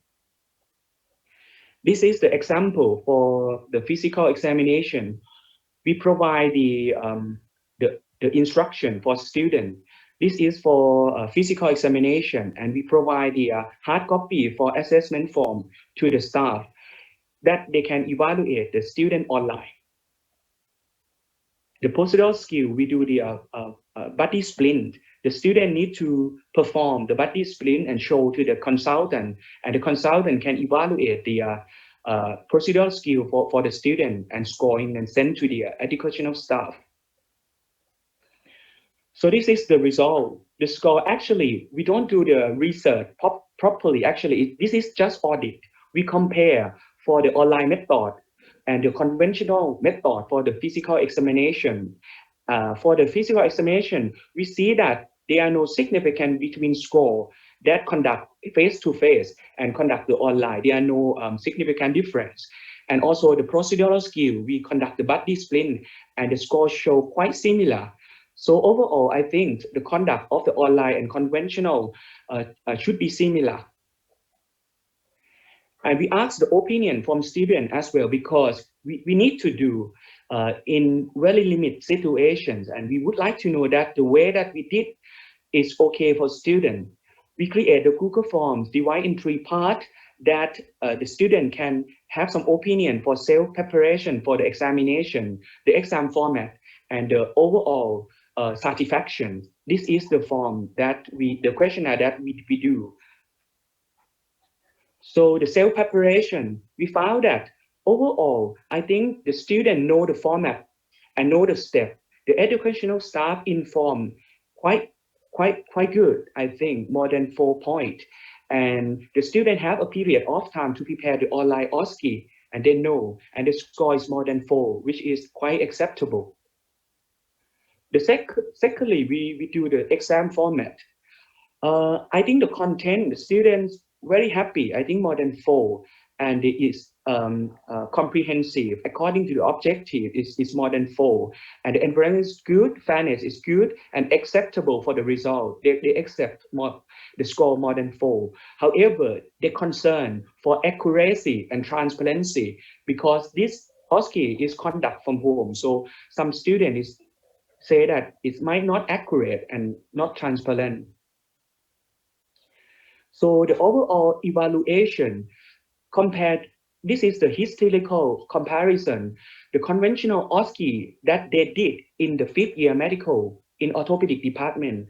They say that overall satisfaction is about 8.7. However, the online OSCE which conduct in this year is about 8.4. So the satisfaction of the student, okay, should not different from the conventional.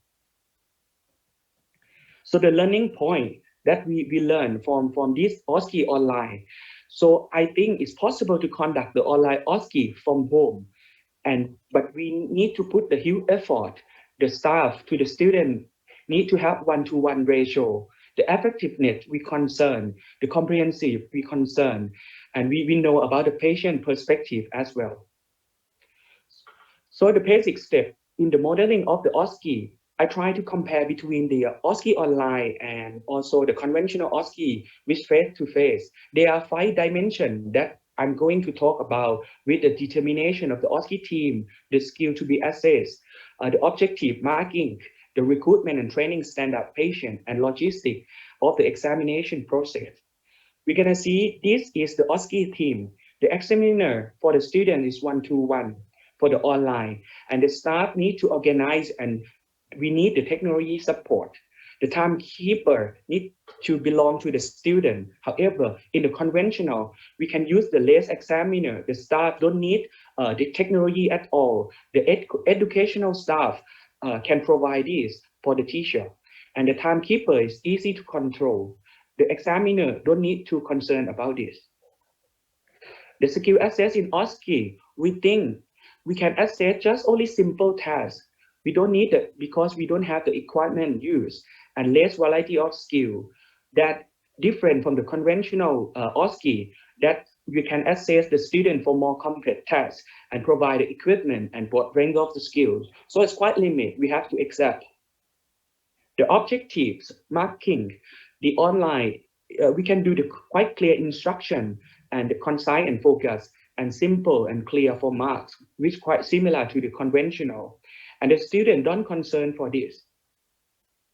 The recruitment and training of the standardized patients, because this is online learning, the online OSCE from home. So we cannot provide a simulated subject, and we cannot standardize and no training at all. But the conventional thing, you can do the real and well-trained simulate patients, and you can standardize, and the subjects that going to be the simulate patient can train and have some experience.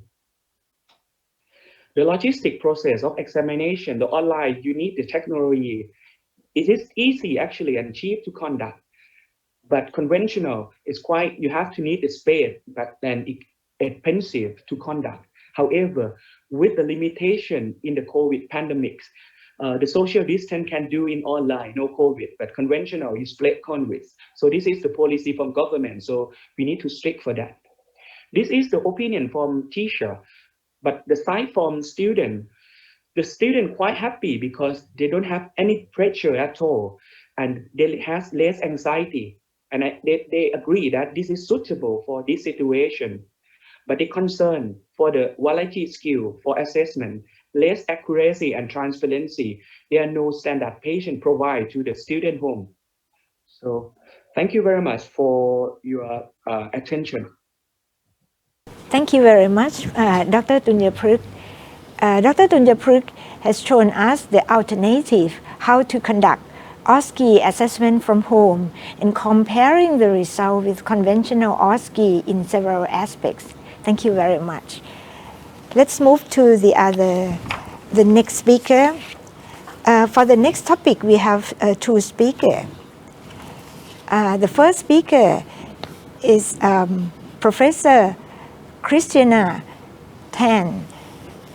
Professor Tan is a professor in Department of Primary Care Medicine from Faculty of Medicine, University of Malaya, Malaysia.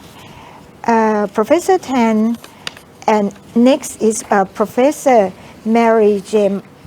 Marrett, who is a professor in pediatrician from Department of Pediatrics, Faculty of Medicine, University of Malaya, Malaysia. Both professors will show us about making virtual clinical assessment into reality at the University of Malaya. Professor, please. Hello, good afternoon. Oops. Can you hear me? Yes, very clear. Yes, I can hear you. Right, thank you. Thank you very much. I'm Christina, and I've actually got Mary sitting here next to me. I'm just trying to, we're kind of 1 meter apart, but you'll have to take our word for it. But we're just together to do this presentation. So we'd like to share our experiences of making virtual clinical assessment into reality at our university.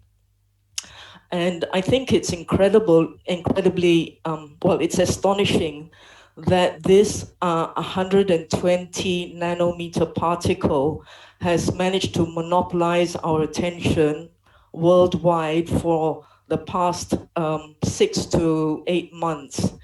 And this process of innovation that we've had to go through with regard to e-learning, online assessment, has been accelerated by its appearance. So in some ways, maybe it's something we're thankful for having COVID, but we don't want the other COVID effects that we've been experiencing. Let me take you to the equivalent of lockdown that has been taking place in Malaysia. We call it the movement control order here.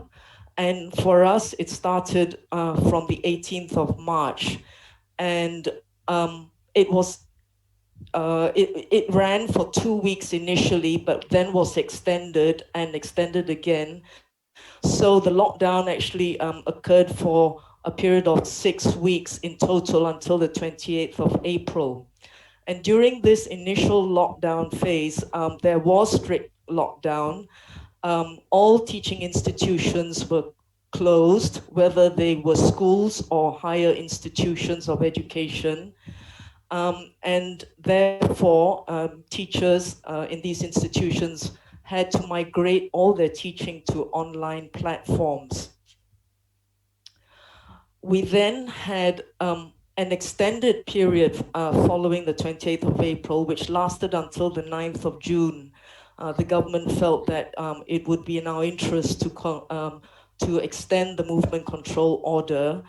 And following that, we're now in a recovery phase. There are still restrictions in place with regards to physical distancing, temperature checks, numbers of people allowed at gatherings and so forth. But it's certainly less controlled than it was initially. Now, during this movement control order as well, which started on the 18th of March, we were very fortunate because the week previously, we had just completed our final exit level clinical assessment for our final year medical students. So we had our usual clinical exams taking place in the ward, in a hospital setting. We had live patients. And although we were very careful with regards to checking temperatures and ensuring distancing where possible, the wearing of masks and so forth, we actually managed to complete this examination in that previous week. However, any plans for scheduled end of rotation clinical assessments for our other clinical years had to be suspended because of the movement control order. So our students were out of campus, and therefore we needed to consider designing clinical assessment to be conducted remotely. So we then thought up virtual clinical assessment. And the rationale for this design, for the design of this virtual clinical assessment was, we thought it would be sensible to utilize the same platform for e-learning that was being used for the teaching. And the faculty had chosen Microsoft Teams. So we would, of course, be doing our clinical assessment on this platform. We also wanted to take into consideration the level of supervision for online activities compared to what we would normally have face-to-face. And I think many speakers today have voiced their concerns with regards what you can supervise for online. And there are issues with regard to cheating and how do we overcome these issues. So our challenges were, because there were restrictions on face-to-face gatherings, we would need training and time for familiarization with the online platform, and this would be for both staff as well as for students. We also had students at diverse remote locations, and some had poor internet connectivity. And again, many speakers have certainly voiced their concerns about internet connectivity. So in terms of planning, we had to have our meetings, of course, online while working from home. And this also meant that we had to conduct virtual training workshops for staff and students on Microsoft Teams. The university did provide mobile phone data plans, especially for the students who had been identified to have poor connectivity and who also may not have the means to buy data plans. As an alternative platform, in case Microsoft Teams didn't work, we considered an alternative, and this would have been using video calls on the WhatsApp using a mobile phone. And we tested it out to see whether it was feasible, and that it did work.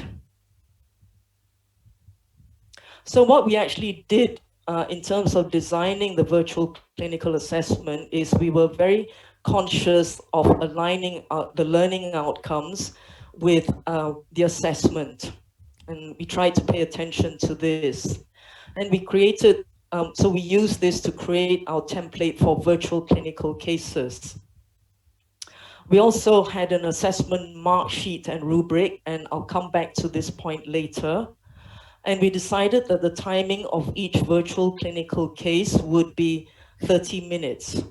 And we had a trial run to ensure that this was feasible and that it would work.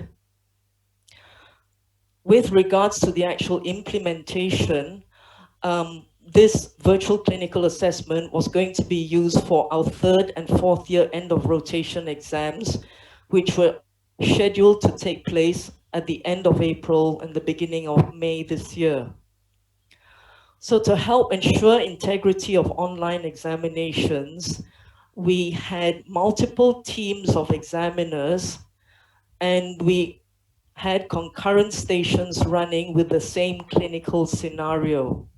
So in other words, if we had 10 examiners available, they could each examine one student using the same station, using the same clinical scenario, clinical question. The next student would then have a different clinical scenario. So as the time slots change, the clinical scenario would change too. And what was very important was we actually had our IT team to support us. They were on standby and they were there to help with any troubleshooting. The actual virtual clinical cases that we use, we based it on a clinical scenario. And again, sorry, I'll come back to the assessment rubric and examiner mark sheet in the next slide. We had general and specific, case-specific pass-fail criteria. We had specific instructions for examiners on the conduct of the virtual clinical case, how to do the recording, what level of control they would need on Microsoft Teams, and so forth. We also ensured that any real images or lab results that were taken from real patients, well, the identification was removed, obviously for confidentiality reasons. And all the exams were recorded for documentation purposes. The cases were marked using this mark sheet. And this mark sheet was actually adapted from the existing format of clinical assessment that we had already used successfully for the final year exit level clinical assessment. So we marked the students on the 6 areas that you see on the left-hand side, shaded in green, on history, on examination, diagnosis and clinical reasoning, management, knowledge and comprehension, professionalism and communication skills. And for each of those categories, each of those areas, students were given a grade either ranging from very good or down to satisfactory or poor or unacceptable. And for each of those grades, we provided a very clear, a very explicit rubric, which had a very clear description of what we meant by that grade. So for example, if it was examination, it might be, well, in this case, it was quite a bit challenging, but what would be unacceptable, for example, was if the student made up a sign or communication skills, if the student came across in a very rude, unprofessional way. So examiners were provided the marking rubric and this score sheet. So for every student, they then had to circle a grade for each of those categories. So with regards to physical examination, if it's on virtual, it's a bit challenging. So we used some adaptations where we use simulated patients or examiners to role play history taking. We also asked students to provide an outline of the examination strategy and identify clinical signs from the photos provided. With regard to psychiatry rotation, the standardized patients who were trained could provide mental status examination, and actually they were very good. They were very realistic. Debriefing was provided to all in terms of debriefing, feedback was provided to all students after the assessments had taken place. And this was essential for students who failed. So what we learned from all this were, well, as everyone has echoed, there are issues with internet connectivity. We have learned experientially as we've gone along, especially in the use of online platforms. And what we've learned from one session, we've applied to the next one. It was very important for stakeholder buy-in, especially from academic staff and students, and we had full support. IT support, I cannot stress this enough. It is absolutely crucial, and we could not have done without the support that we received. We also learned how to create virtual clinical cases. It's important to have examiner training prior to any exam. And in terms of in-house monitoring the whole process, Mary and I did some overview of this, and we actually checked in on all the virtual clinical assessments that were taking place, or we reviewed the recordings just to see what was actually happening so that we could give feedback to individual departments. What can we take away from this? Well, we had to adapt our assessment to the status of our movement control order, and I think this will perhaps be the state of play from now on. If the level of restriction of a lockdown is high, then the virtual component of the assessment is going to be higher than if restrictions are eased. So this is what we want to share. This is coming from the University of Malaya with our medical center teaching hospital in the foreground and the faculty in the background. I'd really like to thank our dean and our faculty management team for their full support. It would not have been possible without them. Medical Education Research Development Unit, as they oversee the undergraduate program, and our IT team, all our academic staff for their full support. They've risen to the challenge, what has been required in terms of e-learning in such a short space of time, and they've taken this all in their stride, and they've been very positive in their feedback, and our students as well. Okay, thank you very much for your time. Thank you very much, Professor Tan. So next is Professor Mary Merritt. Please, Professor. Mary,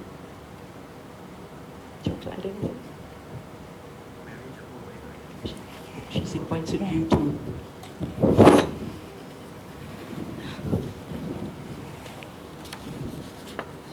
Professor Mary?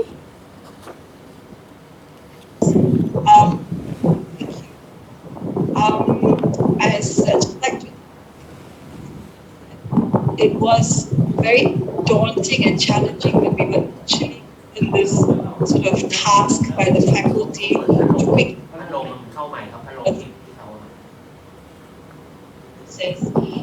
and I think the thing is we need to balance the need to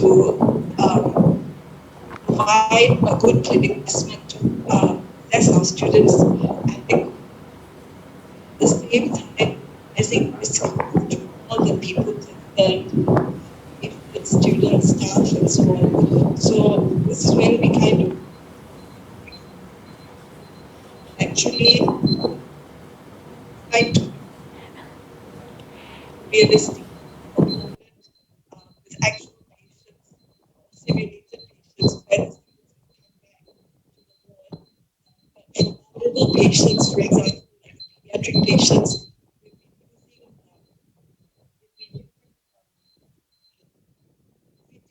Professor, there's some technical problem. Actual live patient. Excuse me, Professor, there is some technical problem. Do you turn on electric fan right now? There is some sound of electric fan. Thank you.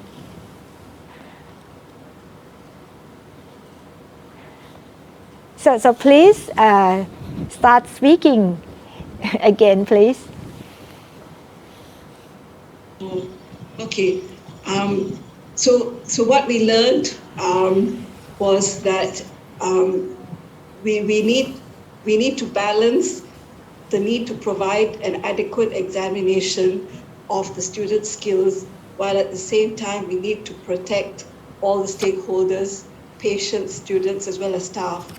So basically, we've been running on the principle that when the risk is quite high, then we've increased the virtual component. As we've brought the students back, and the more recent assessments that we've conducted, they've actually been face-to-face, but we've still used simulated patients for history taking.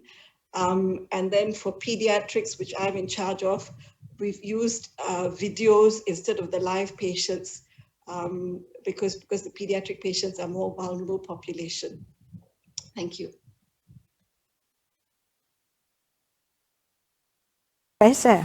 Professor Tan and Professor Marat has shown us how to create virtual clinical assessment, challenges, solution, and limitation. Thank you very much. Let's move on to the final speaker. Our final speaker, Dr. Dujipa Samarasekera. Dr. Dujipa is the chair of Faculty Teaching Excellence Committee from both Schools of Medicine and Public Health at National University of Singapore. Dr. Dujipa will present us about clinical skill development and assessment during COVID. Dr. Dujipa, please. Thank you, Professor Swani, for that kind introduction. It's a long day, but however, we don't feel tired listening to all the amazing presentations, how we have adapted and also changed our systems and processes. So very quickly, I know that my presentation is the last presentation, so I'll be very quick and focus on the School of Medicine at National University of Singapore changes. So I'm from the Center for Medical Education, and I'll be focusing on the rationale of our changes, what we have done and what we are doing right now, and what are the lessons that we have learned. So as we all know, it's critical that we have to get our medical education and the quality and the rigor right, because the central mission is to improve the quality of care delivered by our graduates. So to start off with, whatever we do, we have to have a framework. And our curricular framework is built on these 3 C's and 1 S, which we are focusing on the contextual nature of our practice, the constructivist approach where we build knowledge and skill sets in our students. We also, through our curricular approaches, we try to get students to develop their, what we call the domain independent skill sets, such as collaboration, self-direction, etc. So our curriculum from 2008 it's a 5-year curriculum. and it is based on these 5 phases. And especially today, my focus is on clinical training and assessment. So our clinical years are years 3, 4, and 5, or phases 3, 4, and 5. And we focus on phase 3 or year 3 to build foundational knowledge and skill sets of the core clinical skills and knowledge. The phase 4 is focused on developing the students' acute and specialty care foundational knowledge and skills. And the final phase more or less focuses on their practice skills, because that's the graduating year, and they will be going the very next year as house officers or postgraduate year 1s. So the COVID hit right before our final exams for all phases. And this was a huge challenge. Thankfully, the students have completed their course of work. But now we are in the midst of starting the new academic year. The new academic year has started, so we had to adapt. What we have done is basically guided by 4 principles because of COVID. First, the leadership, because we have to have a very good leadership, a coordinated leadership, and a central management system and a process. We also prioritize safety for all our stakeholders, not only for students and faculty, but for patients and their caregivers as well, and our administrative staff. Thirdly, we developed a very good system to disseminate information amongst all our stakeholders in a transparent and efficient way, thereby reducing the misinformation.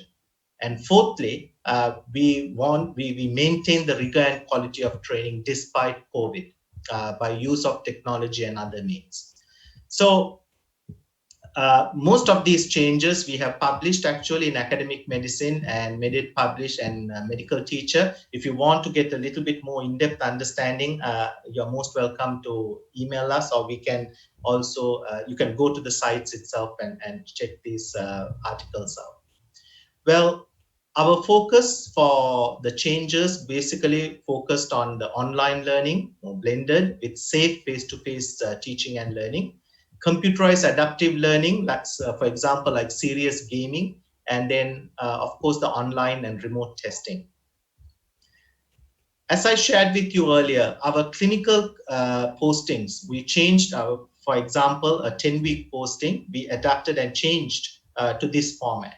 So there will be 1 to 2 weeks of front loading of lectures. Now why this is? Because the Ministry of Health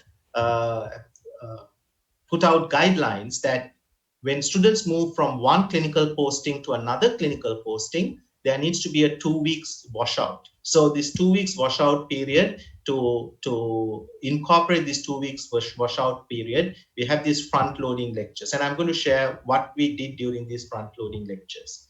Then the groups were split, each group was split into 2, and one half had a campus-based learning, and the second group had the face-to-face or what we call the clinical exposure in the clinical settings, because we strongly believe that you cannot develop a medical graduate entirely teaching online without exposing them to the real practice environment.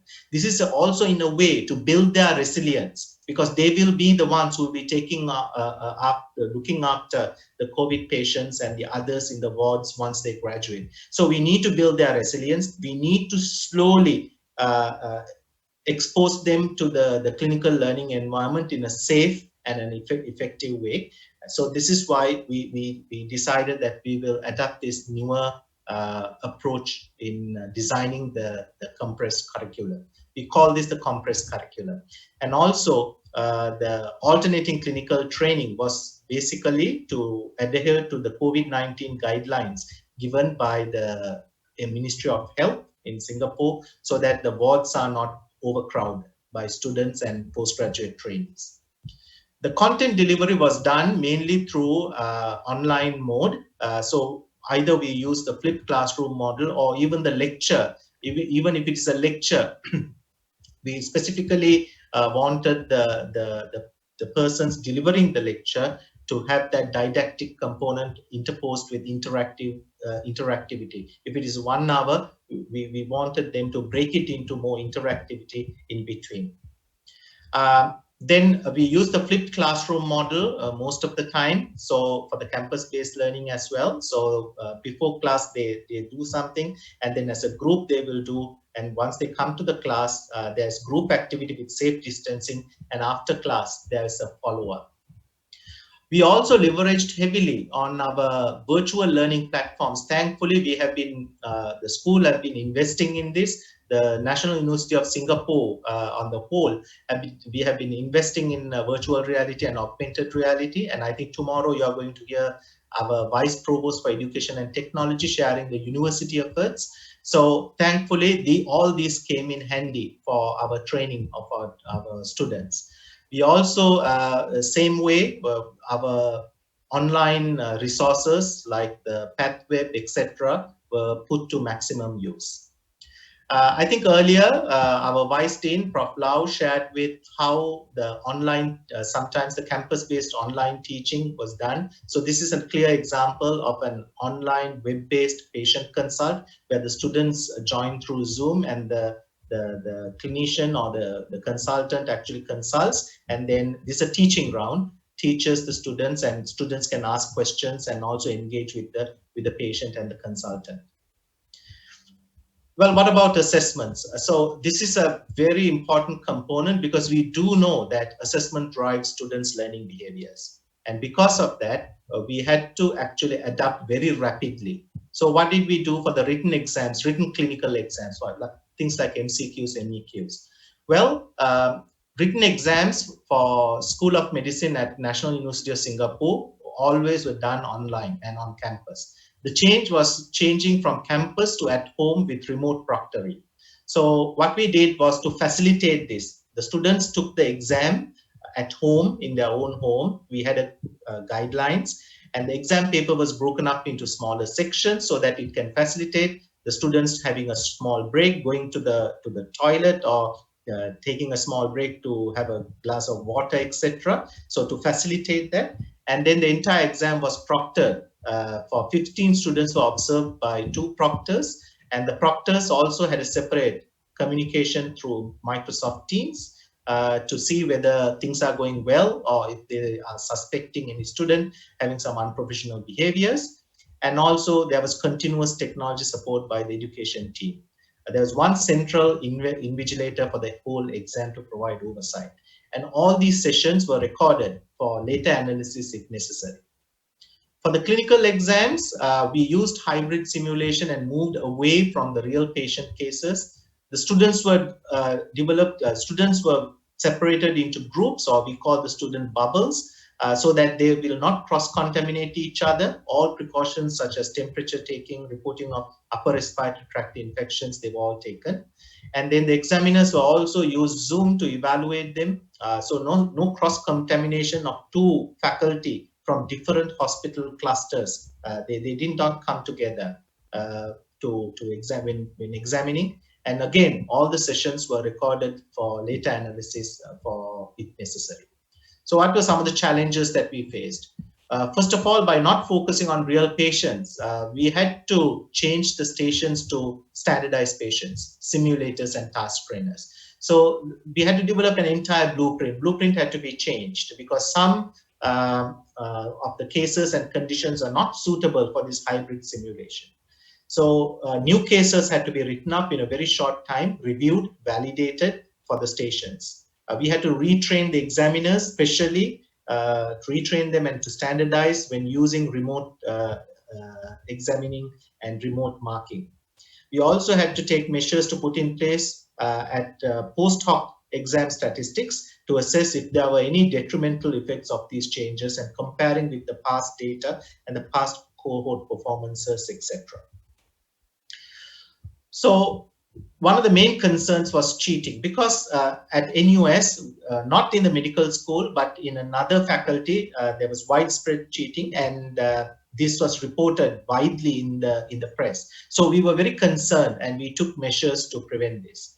So what was done to prevent these unprofessional behaviors? First and foremost, I think what we did right was to build excellent relationships with our stakeholders. We engaged the student community early in the decision-making process. They were partners. So we co-created this environment. They understood why certain things are being done. We had very clear guidelines, training and communication with students, faculty and administrators. Then also we kept the channels open for communications. And then finally, we had several trial runs so that the students as well as administrators as well as faculty got familiar with these new changes. The code of conduct and its consequences were clearly communicated to everybody, including the faculty. And we use the online exam platform features. We use a particular branded platform, and that platform had lockdowns, randomization of questions, etc. So that we used the maximum those features in the exam platform.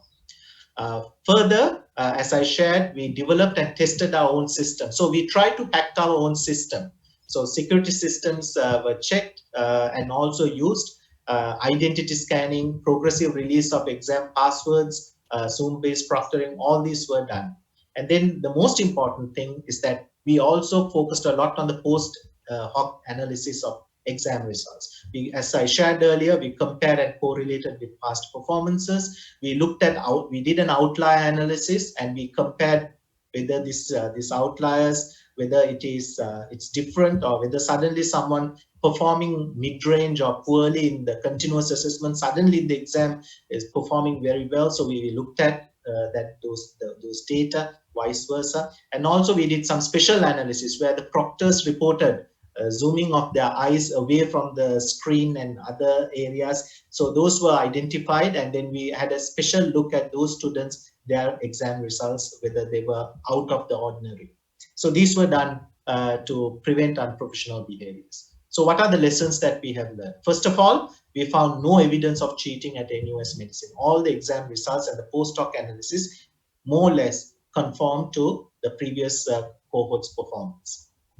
The most important thing, as I shared earlier, is that we engage the students as well as the faculty much early in our journey. As soon as the COVID changes, we took the decisions, and that was possible because of leadership support and centralized management system that we put in place early.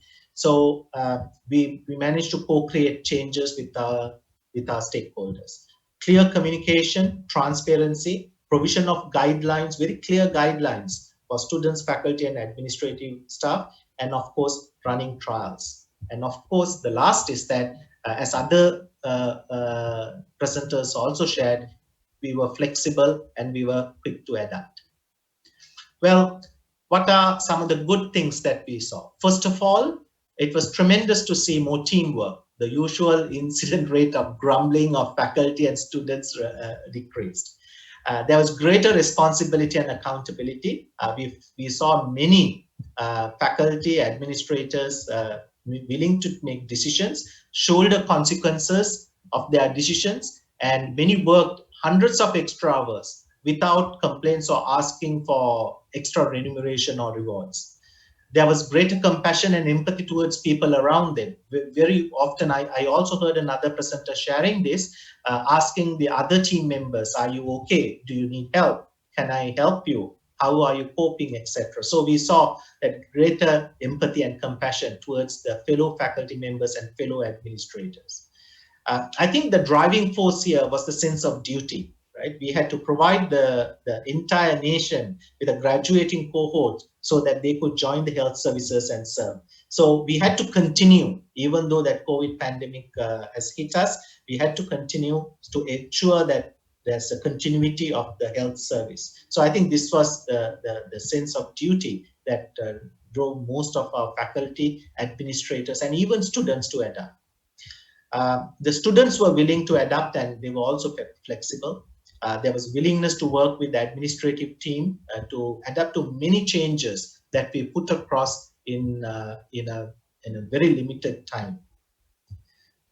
So there were some areas of some bad experiences. Very few students were making judgments before they knew the facts, right? So some complaints about unfairness between the changes.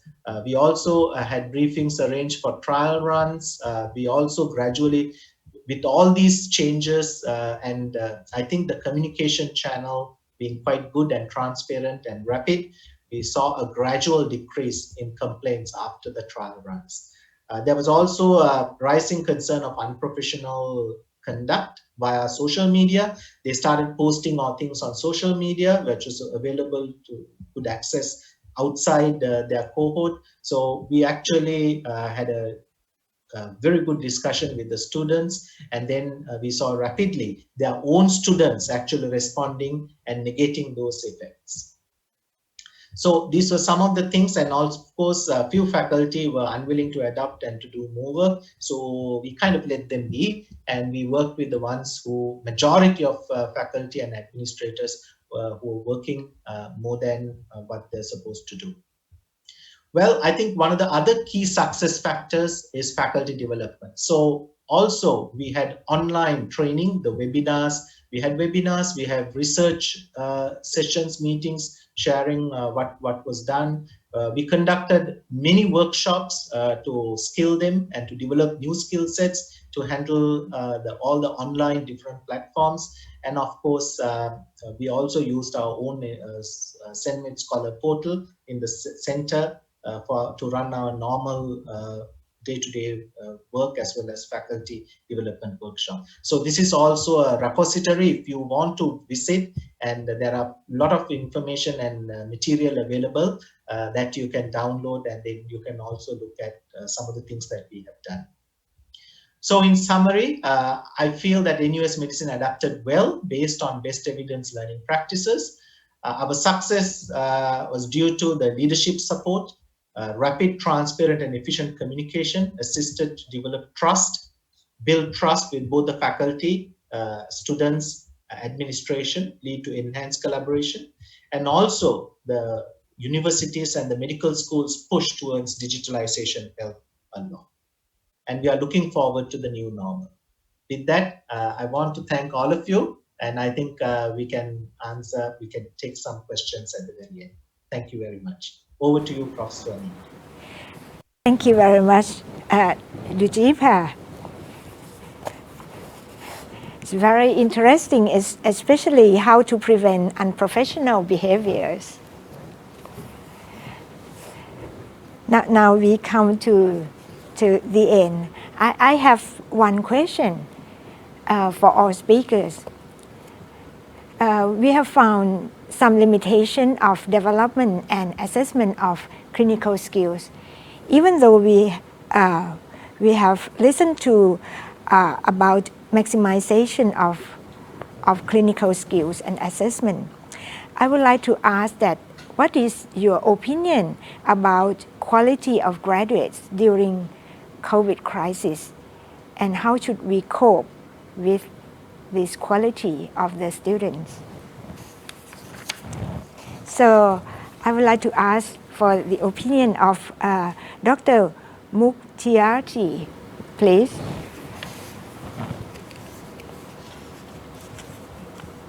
Thank you, Professor. So I think the quality of the students, we have to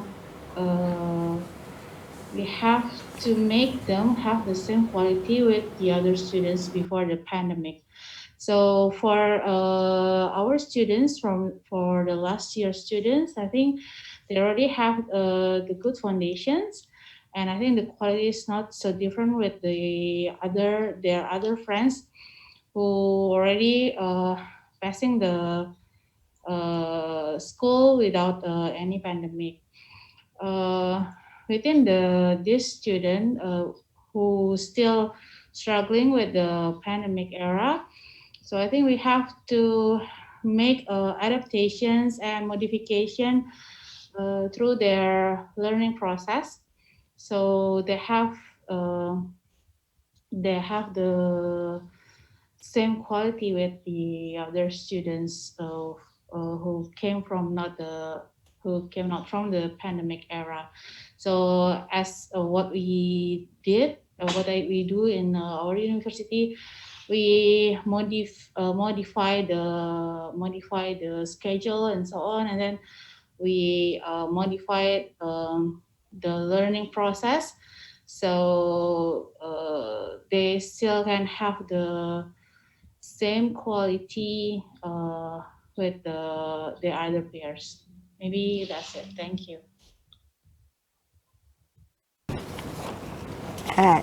Dr. Kasana, please. Thank you. I am trying to start my video, but it said the host stopped my video, so it's okay. Just seeing my picture. The quality of the graduates is very difficult to control.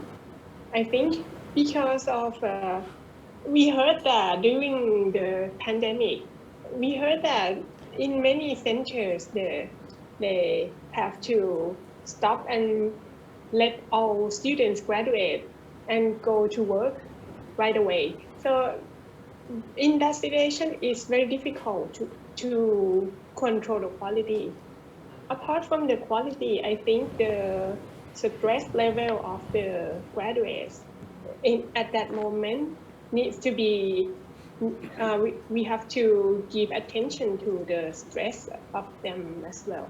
Because during the difficult time, they may have to, they might not expose to the patient or cases much, but when they have to go out to the real world and treat the patient, that's very stressful.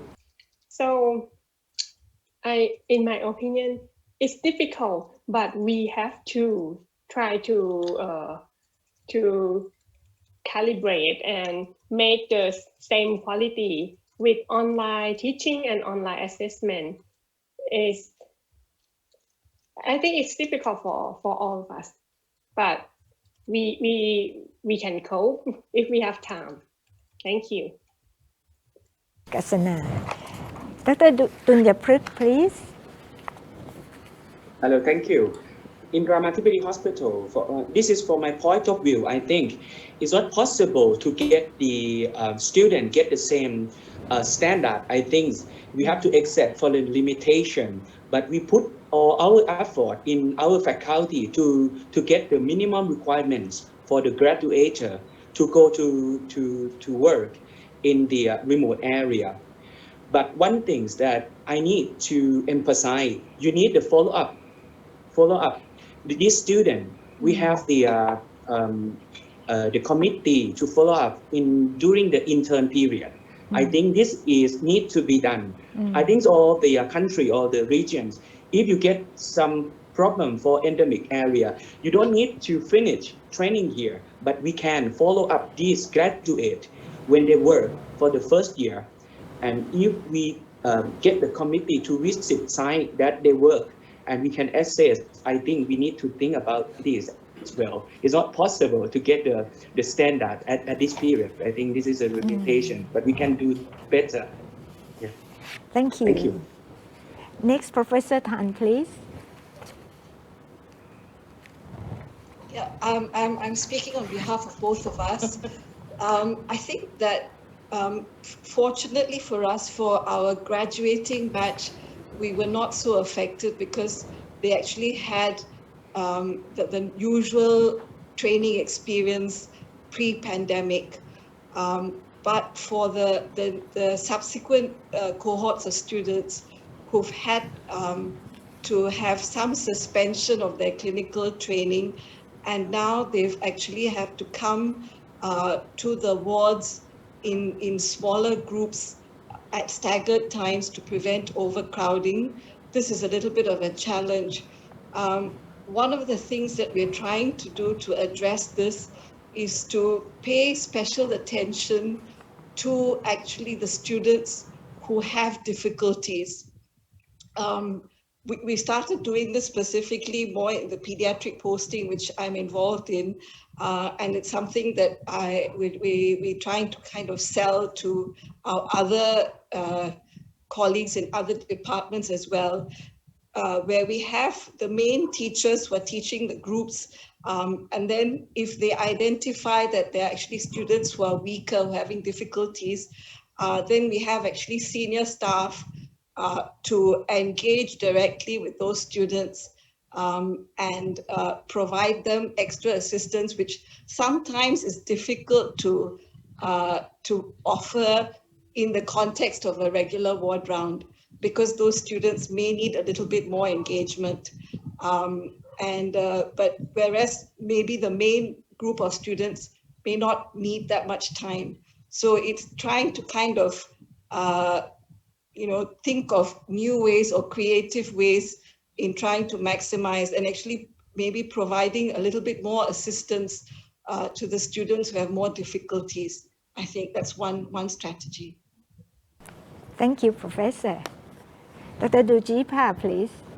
Yeah, thank you. So, I mean, the graduates are now in their second rotation as houseman or postgraduate year 1, and we have not heard any complaints or issues that they are not up to the standard.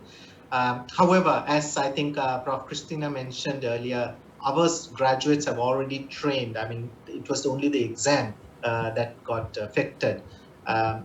With all this, I think our other medical school in Singapore, the Lee Kong Chian School of Medicine, unfortunately, they could not complete their student internship program as well. So those students are also there, but we have not heard anything that those students are also under par. So thankfully, I think what is happening is that our programs are developed in such a way we actually provide them with the necessary skill sets to develop their resilience and to adapt.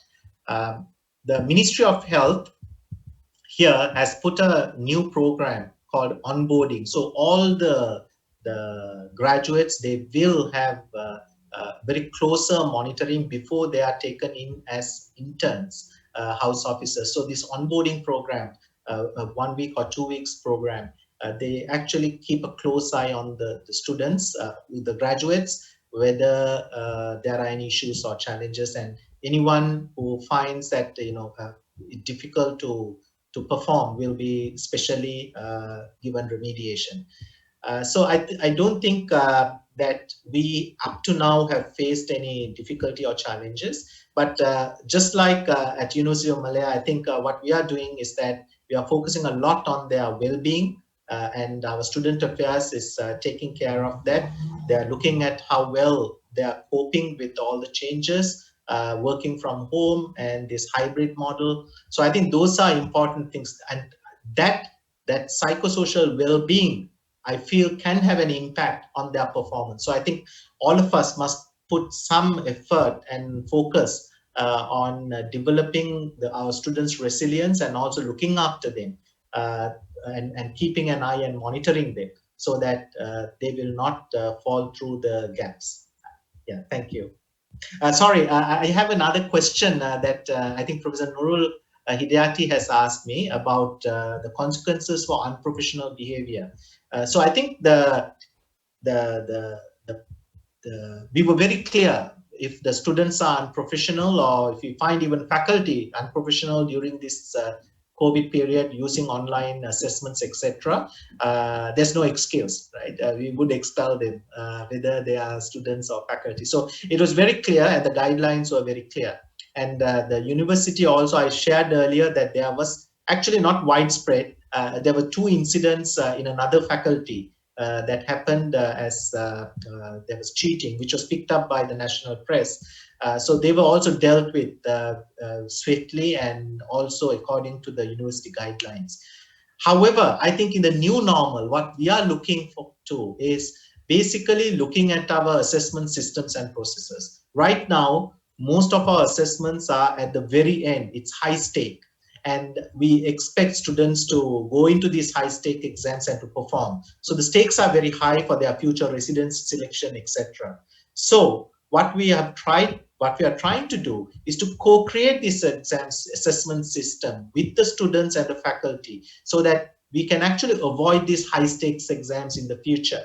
So when they are within the program, we will be able to assess them and to see whether they have acquired the necessary skill sets, the foundational knowledge to be a good practitioner, so that we don't have to look for all this proctoring, looking at the high stakes, ensuring all these guidelines, be worried about cheating, etc. Because why?